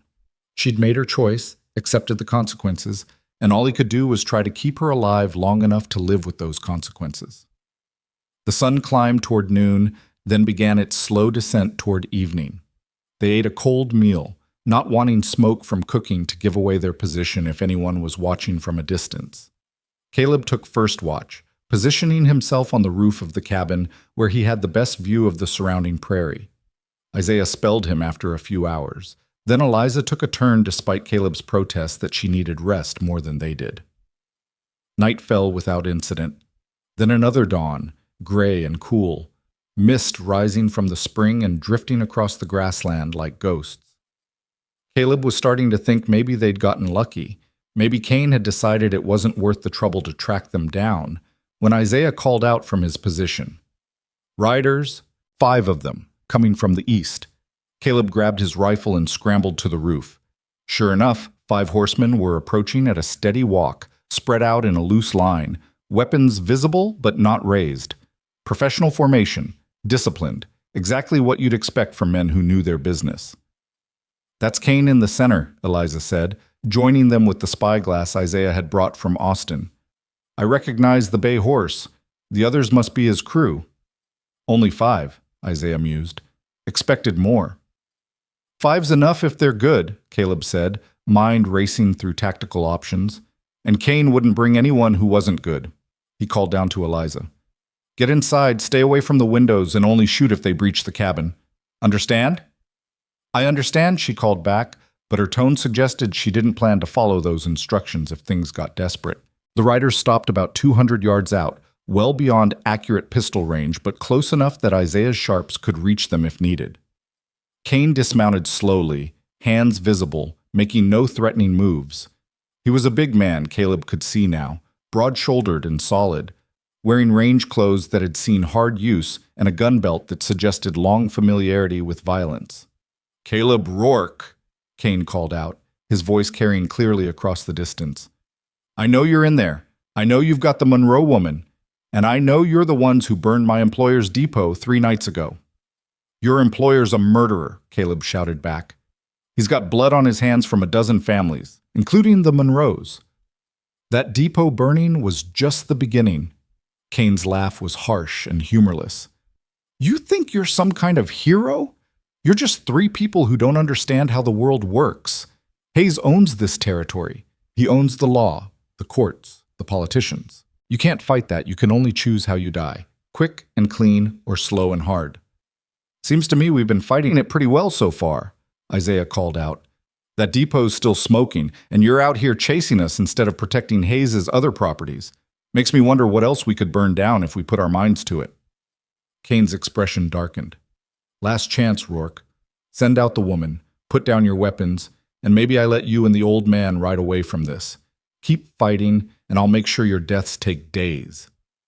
Caleb looked at Isaiah, who shrugged. They both knew Cain was lying. Even if they surrendered, Hayes would want them dead to eliminate witnesses. The only real choice was whether to go down fighting or on their knees. Here's my counteroffer, Caleb said. You right away now. Tell Hayes that the Monroe woman is under my protection, and any man who comes for her answers to me. We'll take our evidence to the federal authorities in San Antonio. Let the courts sort this out. You keep working for Hayes, you're going to end up in front of a judge or at the end of a rope. The courts? Kane actually smiled at that. You poor, stupid bastard.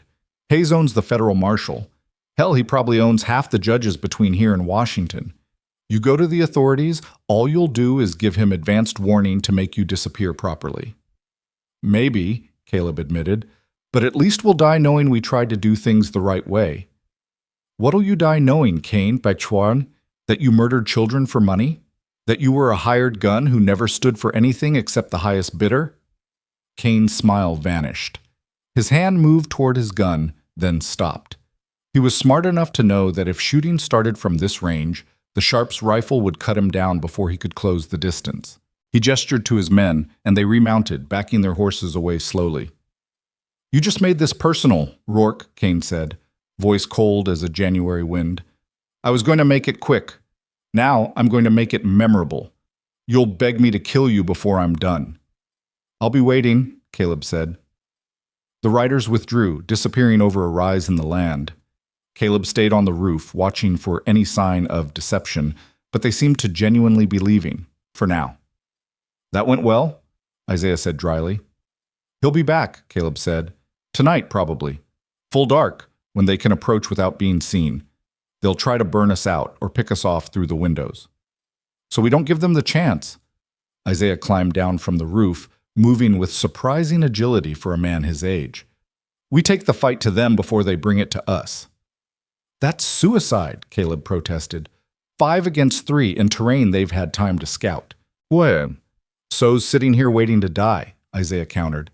At least if we attack first, we choose the terms. Surprise is worth 10 men in a fight. Eliza emerged from the cabin, her face pale, but determined. Isaiah's right. They're expecting us to defend this cabin. We do the opposite. We might catch them off guard.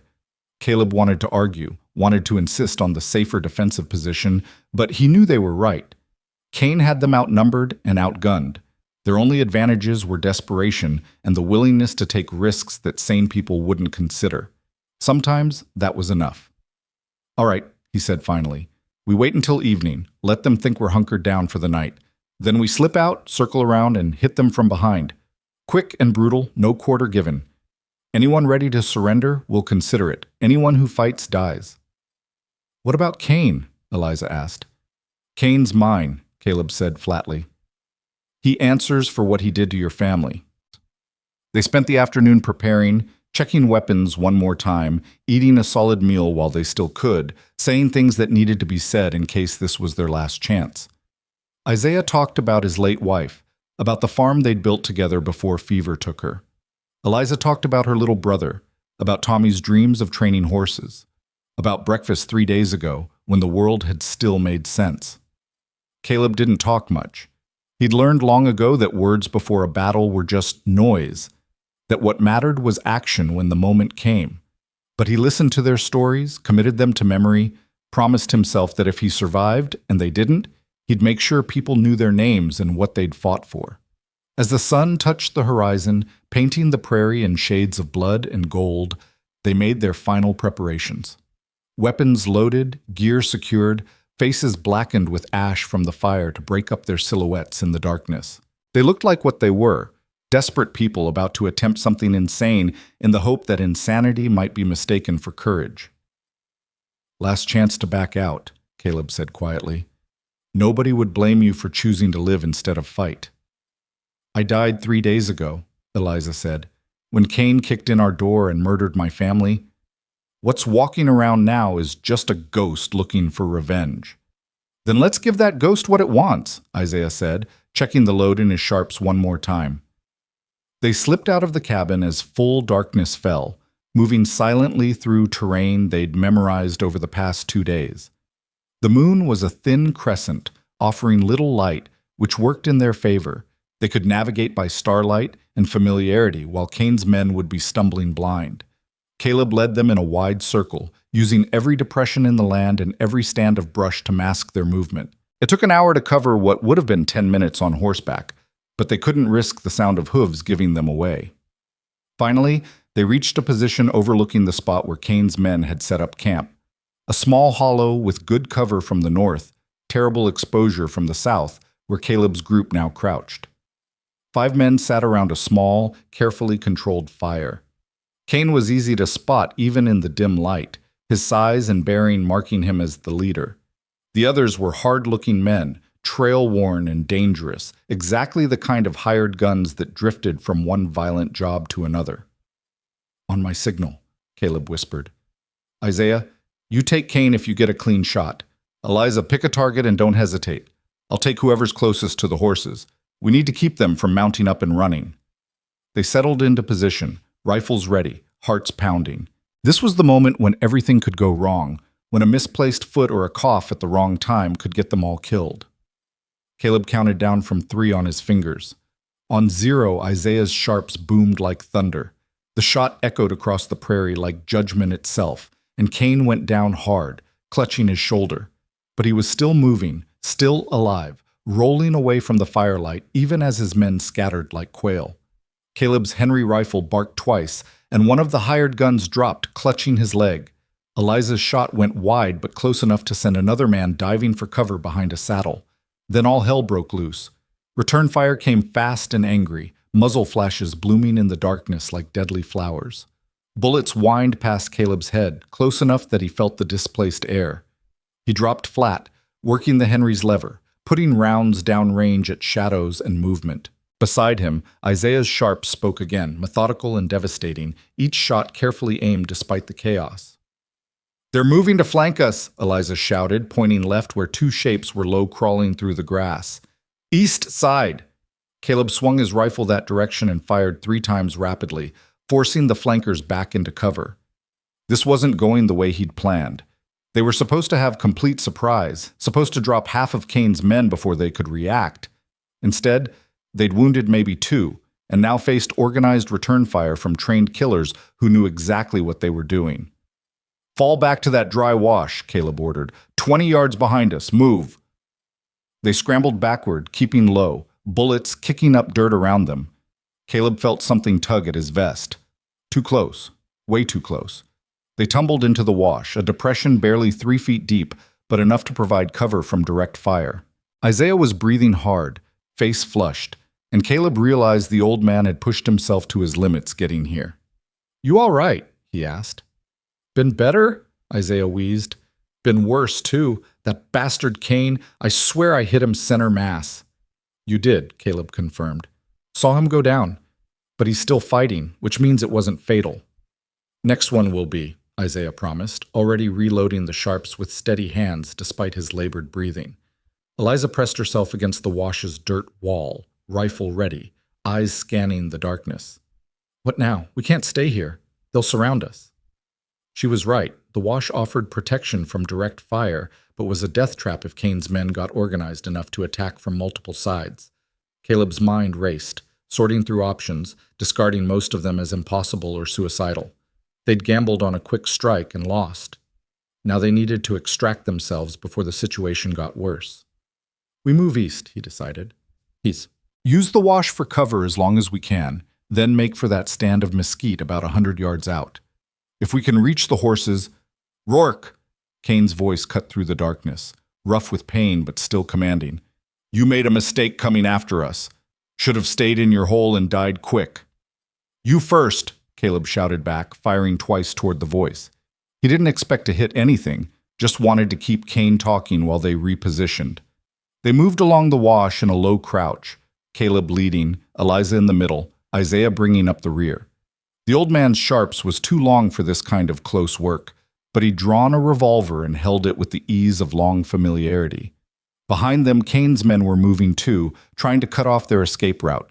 A shape rose up directly in front of Caleb, rifle coming to bear. No time to think, just react.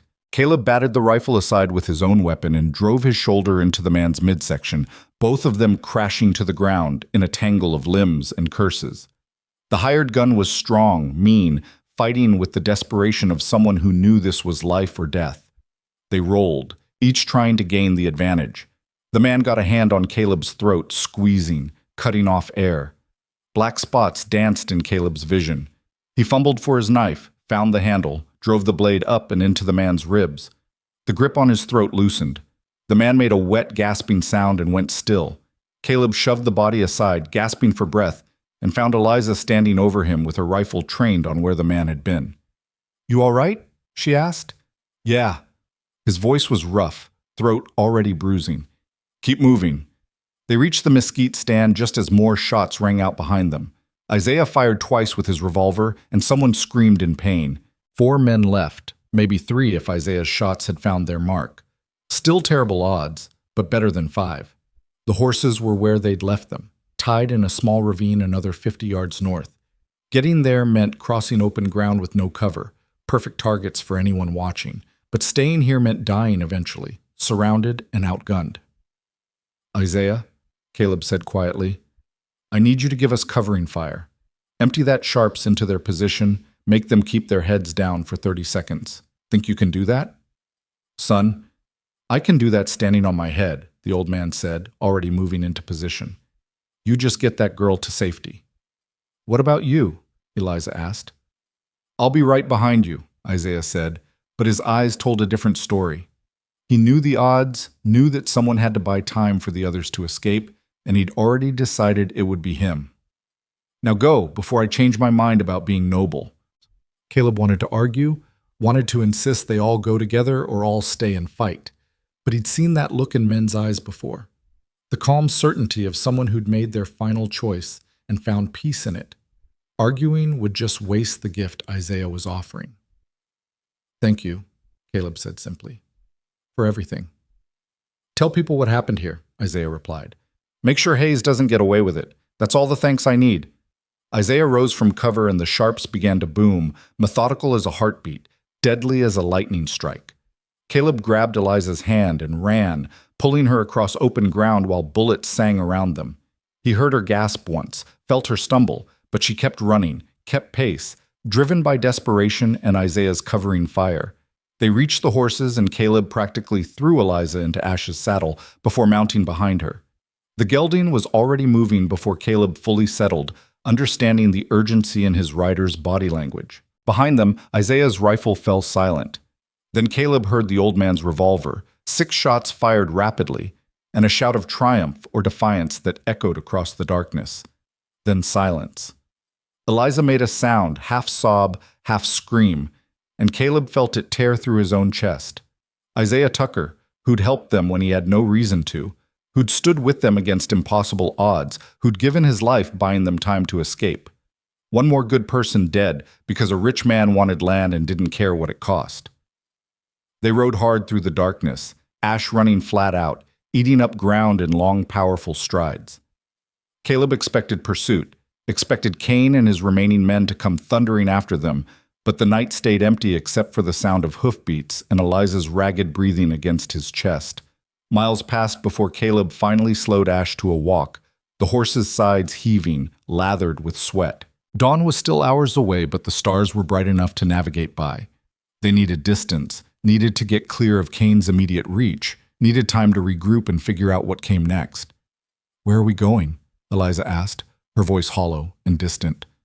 "Don't know yet," Caleb admitted. "Away from here. That's all I've got right now." "Isaiah's dead because of me," she said. "Because I wanted revenge, because I couldn't just run away and start over somewhere else. He's dead because I dragged you both into my war." "He's dead because Victor Cain shot him," Caleb said firmly. "He's dead because Thornton Hayes built an empire on murder and intimidation. None of that's on you, Eliza. You didn't pull any triggers, didn't kill anyone's family. You're the victim here, same as Isaiah, same as your father and stepmother and little brother." "Then why does it feel like everything I touch dies?" Her voice broke on the last word. Caleb didn't have a good answer for that.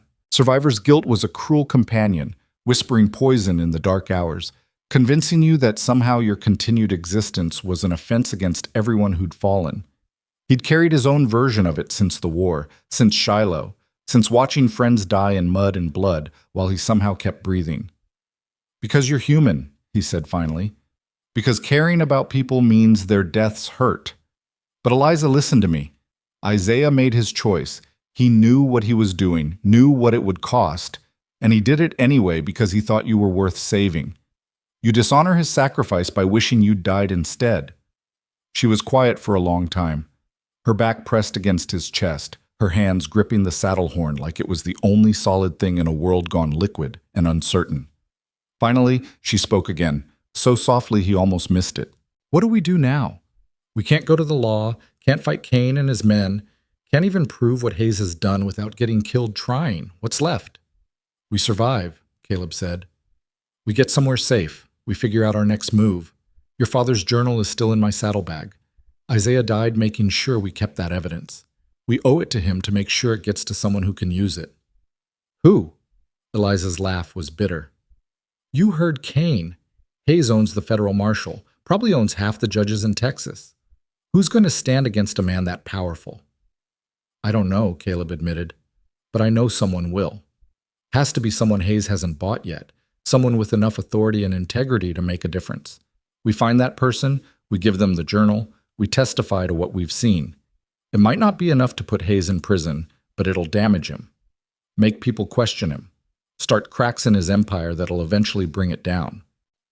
They rode in silence after that, both lost in their own thoughts, both exhausted beyond words. The prairie stretched endlessly around them, dark and empty and indifferent to human suffering. Caleb found himself thinking about all the people who had died on this land over the centuries, Indians fighting each other, and then white settlers, settlers fighting Indians and each other, everyone fighting the land itself, which killed more people than all the violence combined. The frontier was beautiful and terrible in equal measure, a place where you could build a new life or die trying, often both at once. Dawn found them 20 miles from the cabin, following a creek that wound through broken country offering decent cover. Caleb's wounded arm throbbed with every heartbeat, and his throat where the hired gun had choked him was swollen and painful. Eliza looked worse, pale, hollow-eyed, moving with the mechanical precision of someone functioning on will alone. They stopped to rest and water the horse, neither of them talking much, both too exhausted for conversation. Caleb checked their supplies while Eliza washed her face in the creek. Food for maybe 3 days if they were careful. Ammunition running low after the firefight. Money. He had maybe $20 in his pocket, enough to get them supplies, but not enough to get far. Caleb, Eliza said suddenly. Last night, when I shot at Cain's men, I hit one of them. I saw him go down. I know. I killed a man. She stared at her hands like they belonged to someone else. I pointed a rifle at another human being and pulled the trigger and ended his life, just like that. And the worst part is I don't feel guilty. I'm glad I did it. I'd do it again. That's normal, Caleb said. Self-defense, defense of others, it triggers different responses than murder. You're not a killer, Eliza. You're a survivor who did what was necessary. How do you know? She asked. How do you know I won't keep killing, keep finding reasons to justify violence until I'm no better than Cain or Hayes? Because you're asking the question, Caleb said simply. Cain doesn't lie awake wondering if he's a good person. Hayes doesn't care about the morality of his actions. The fact that you're worried about becoming like them means you won't. Conscience is its own safeguard. She nodded slowly, not entirely convinced, but willing to accept his words for now. They mounted up again and kept moving, angling southwest towards San Antonio. It was a long shot. The federal authorities there might be just as corrupt as everywhere else, but it was the only play they had left. They rode for 3 more days, avoiding towns and settlements, buying supplies from isolated farms where people were too busy surviving to ask questions. Caleb's arm was healing slowly, the wound showing no signs of infection, which was about the best he could hope for without proper medical care. Eliza's feet had finally toughened up enough that she could walk without pain, and the haunted look in her eyes had settled into something harder, colder, more permanent. On the 4th day, they saw riders behind them. 5 men, moving fast, clearly following their trail. Cain had survived after all, and he was coming to finish what he'd started. How far to San Antonio? Eliza asked, spotting the pursuit the same time Caleb did. 2 days at this pace, Caleb said. They'll catch us in 6 hours, maybe less. Their horses are fresh. Then we can't outrun them. No. Caleb was already scanning the terrain, looking for defensible positions, anything that might give them an advantage. A few miles ahead, a line of low hills rose from the prairie, dotted with rock formations and thick brush. Not ideal, but better than dying on open ground. We make a stand in those hills. Pick our ground. Make them pay for every foot of it. How many bullets do you have left? 20 for the rifle, 8 for the pistol. I've got 12, Eliza said, against 5 men. Then we better make them count. They pushed Ash as hard as they dared, reaching the hills with maybe an hour to spare before Kane's men arrived. Caleb found a spot where 2 large boulders created a natural fortification, with good sight lines and limited approaches. He positioned Eliza behind the larger boulder with strict instructions not to shoot until he gave the word. Then they waited. Kane and his men appeared right on schedule, riding openly, confidently, men who knew they had their prey cornered. They stopped just outside rifle range, studying the hills, trying to determine where Caleb and Eliza had gone to ground. "Last chance, Rourke," Kane called out. He was hurt. Caleb could see the way he favored his left side, the stiffness in his movements. Isaiah's bullet had done damage, even if it hadn't been immediately fatal. "You're out of places to run. Send out the woman, and I'll make your death quick." "Seems like I've heard that offer before," Caleb shouted back. "Still not interested." "Then you'll die slow," Kane promised, "and I'll make sure the Monroe girl watches every second of it before her turn comes." "You're welcome to try," Caleb said. "Of course, trying might get you killed. How many men have you lost so far chasing us? 3? 4? At what point does Hayes decide you're more expensive than you're worth?" Kane's face darkened with rage. He gestured to his men, and they began spreading out, preparing to attack from multiple angles. Caleb watched them move, counting seconds, calculating distances. 4 men now. He'd been right about someone dying during their escape from the ambush. Still terrible odds, but slightly less terrible than 5. The first man made his move, rushing up the hillside using brush for cover. Caleb let him get close, within 50 yards, then put a bullet through his chest. The man went down without a sound, dead before he hit the ground. The others immediately went to ground, any pretense of easy victory forgotten. "That's one," Caleb said quietly to Eliza. 3 left besides Kane.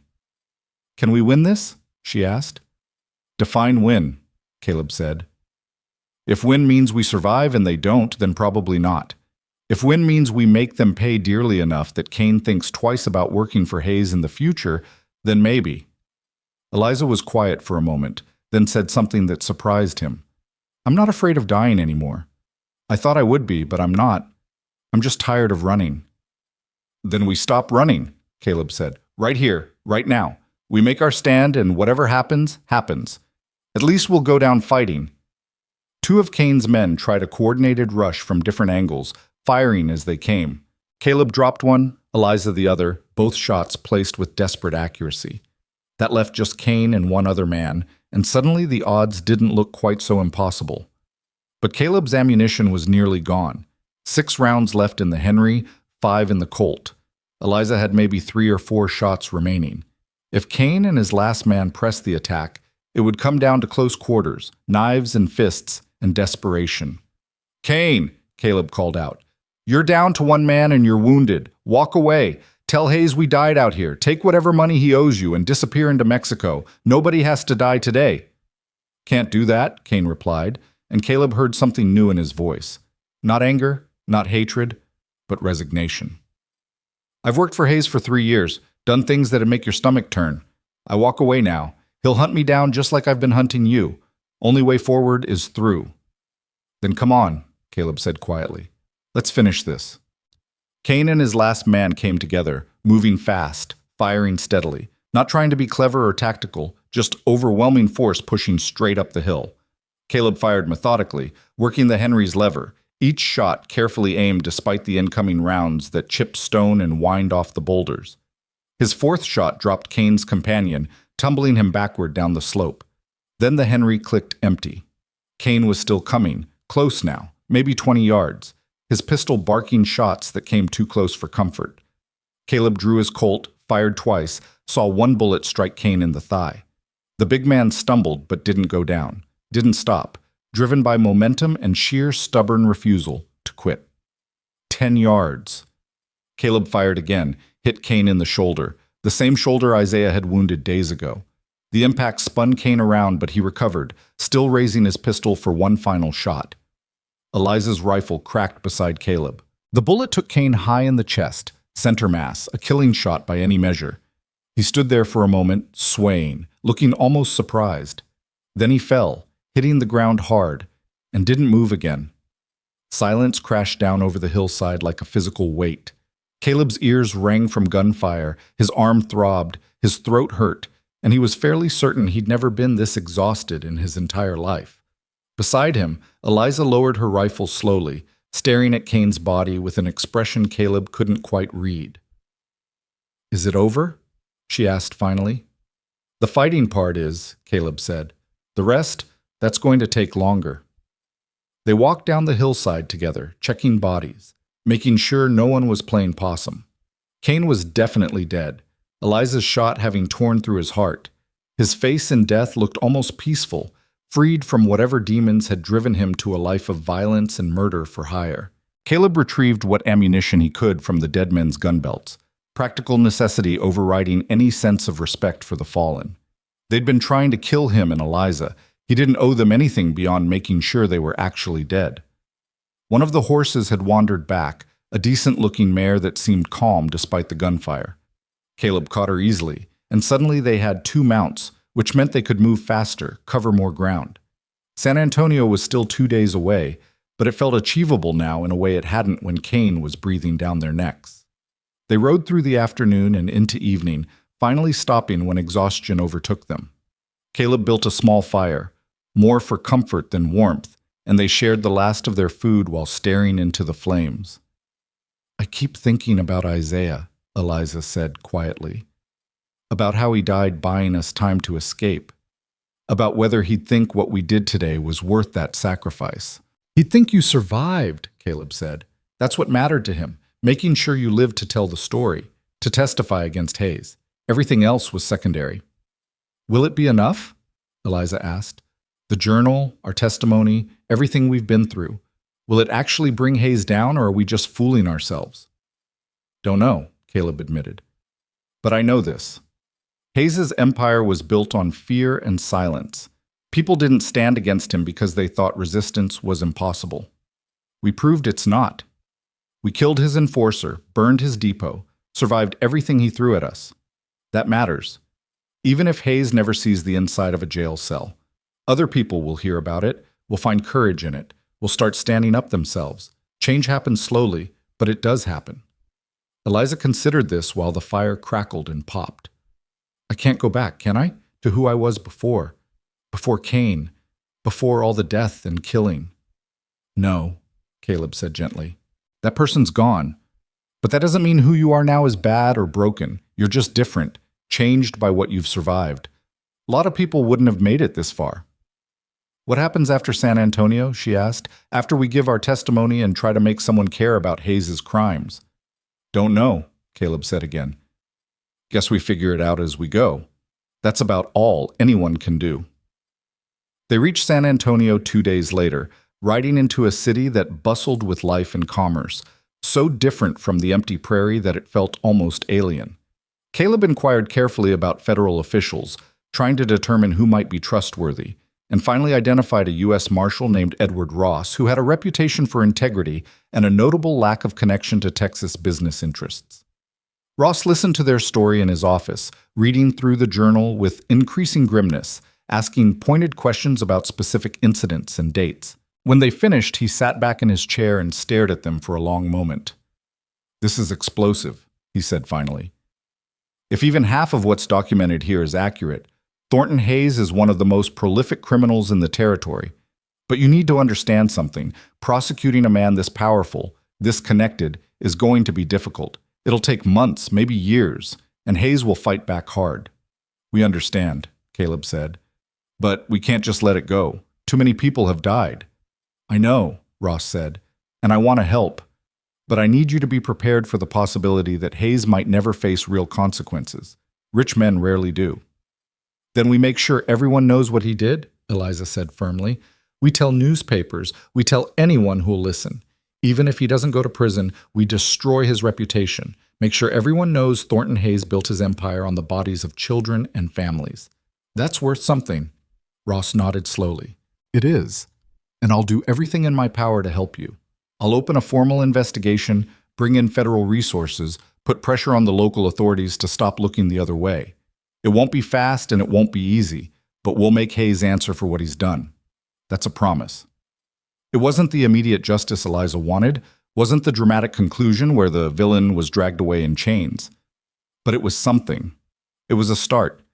They spent 3 weeks in San Antonio, giving depositions, meeting with federal investigators, telling their story over and over until Caleb could recite it in his sleep.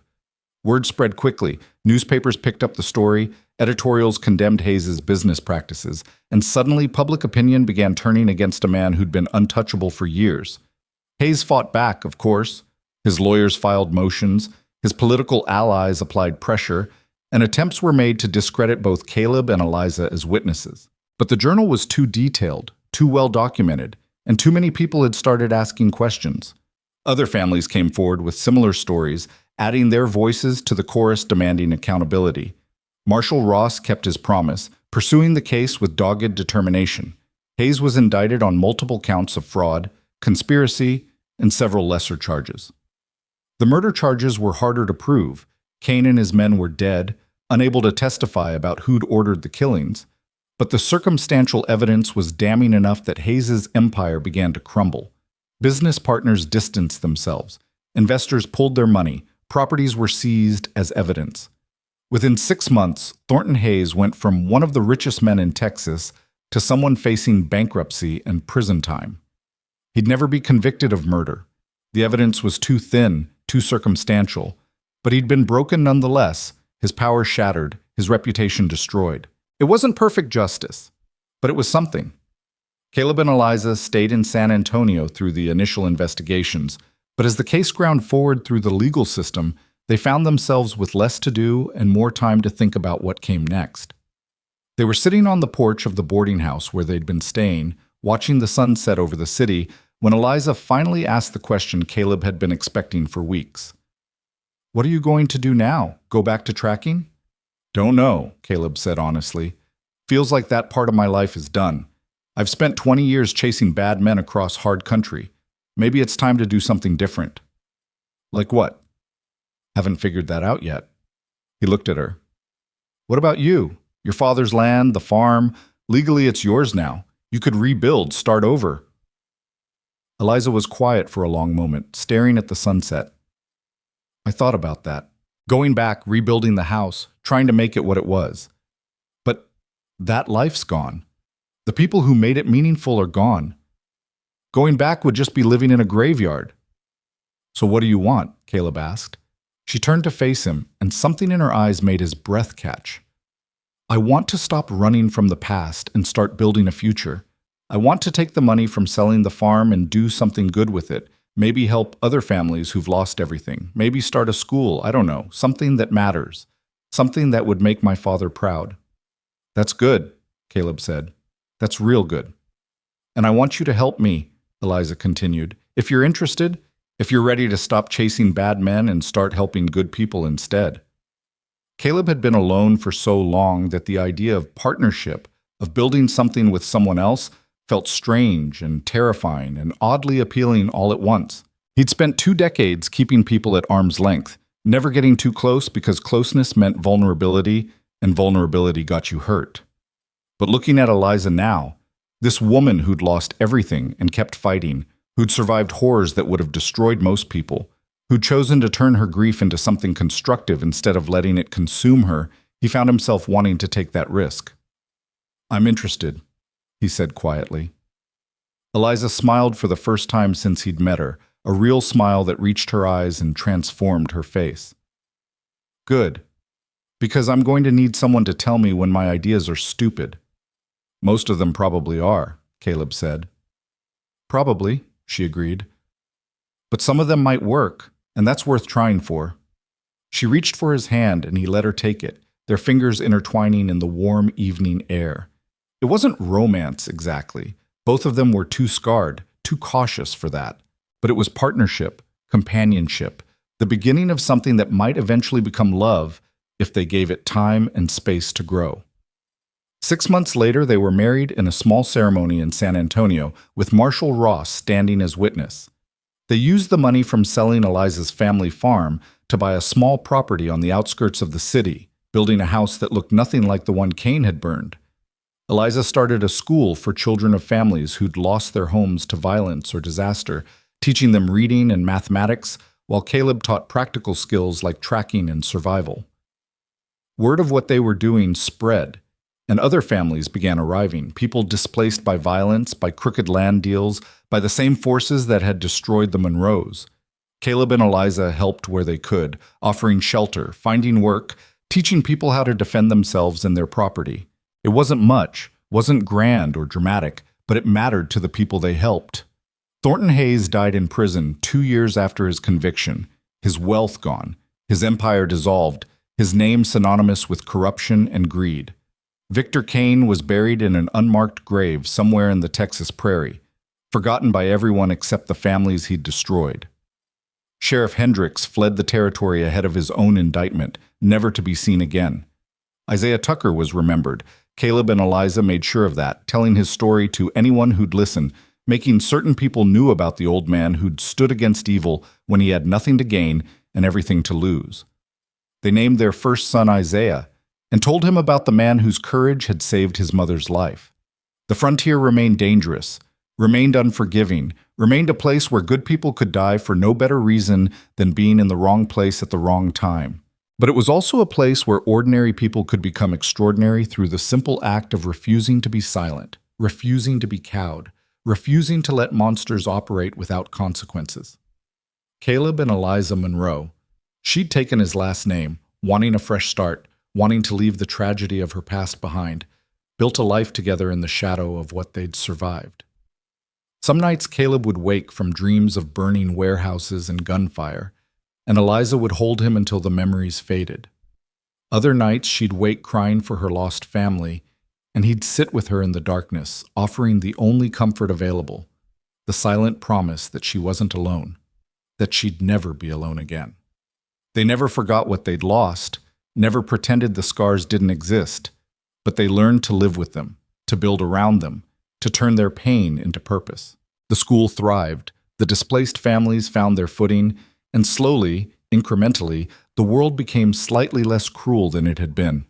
And on warm summer evenings, when the work was done and the students had gone home, Caleb and Eliza would sit on their porch and watch the sun set over the Texas hill country.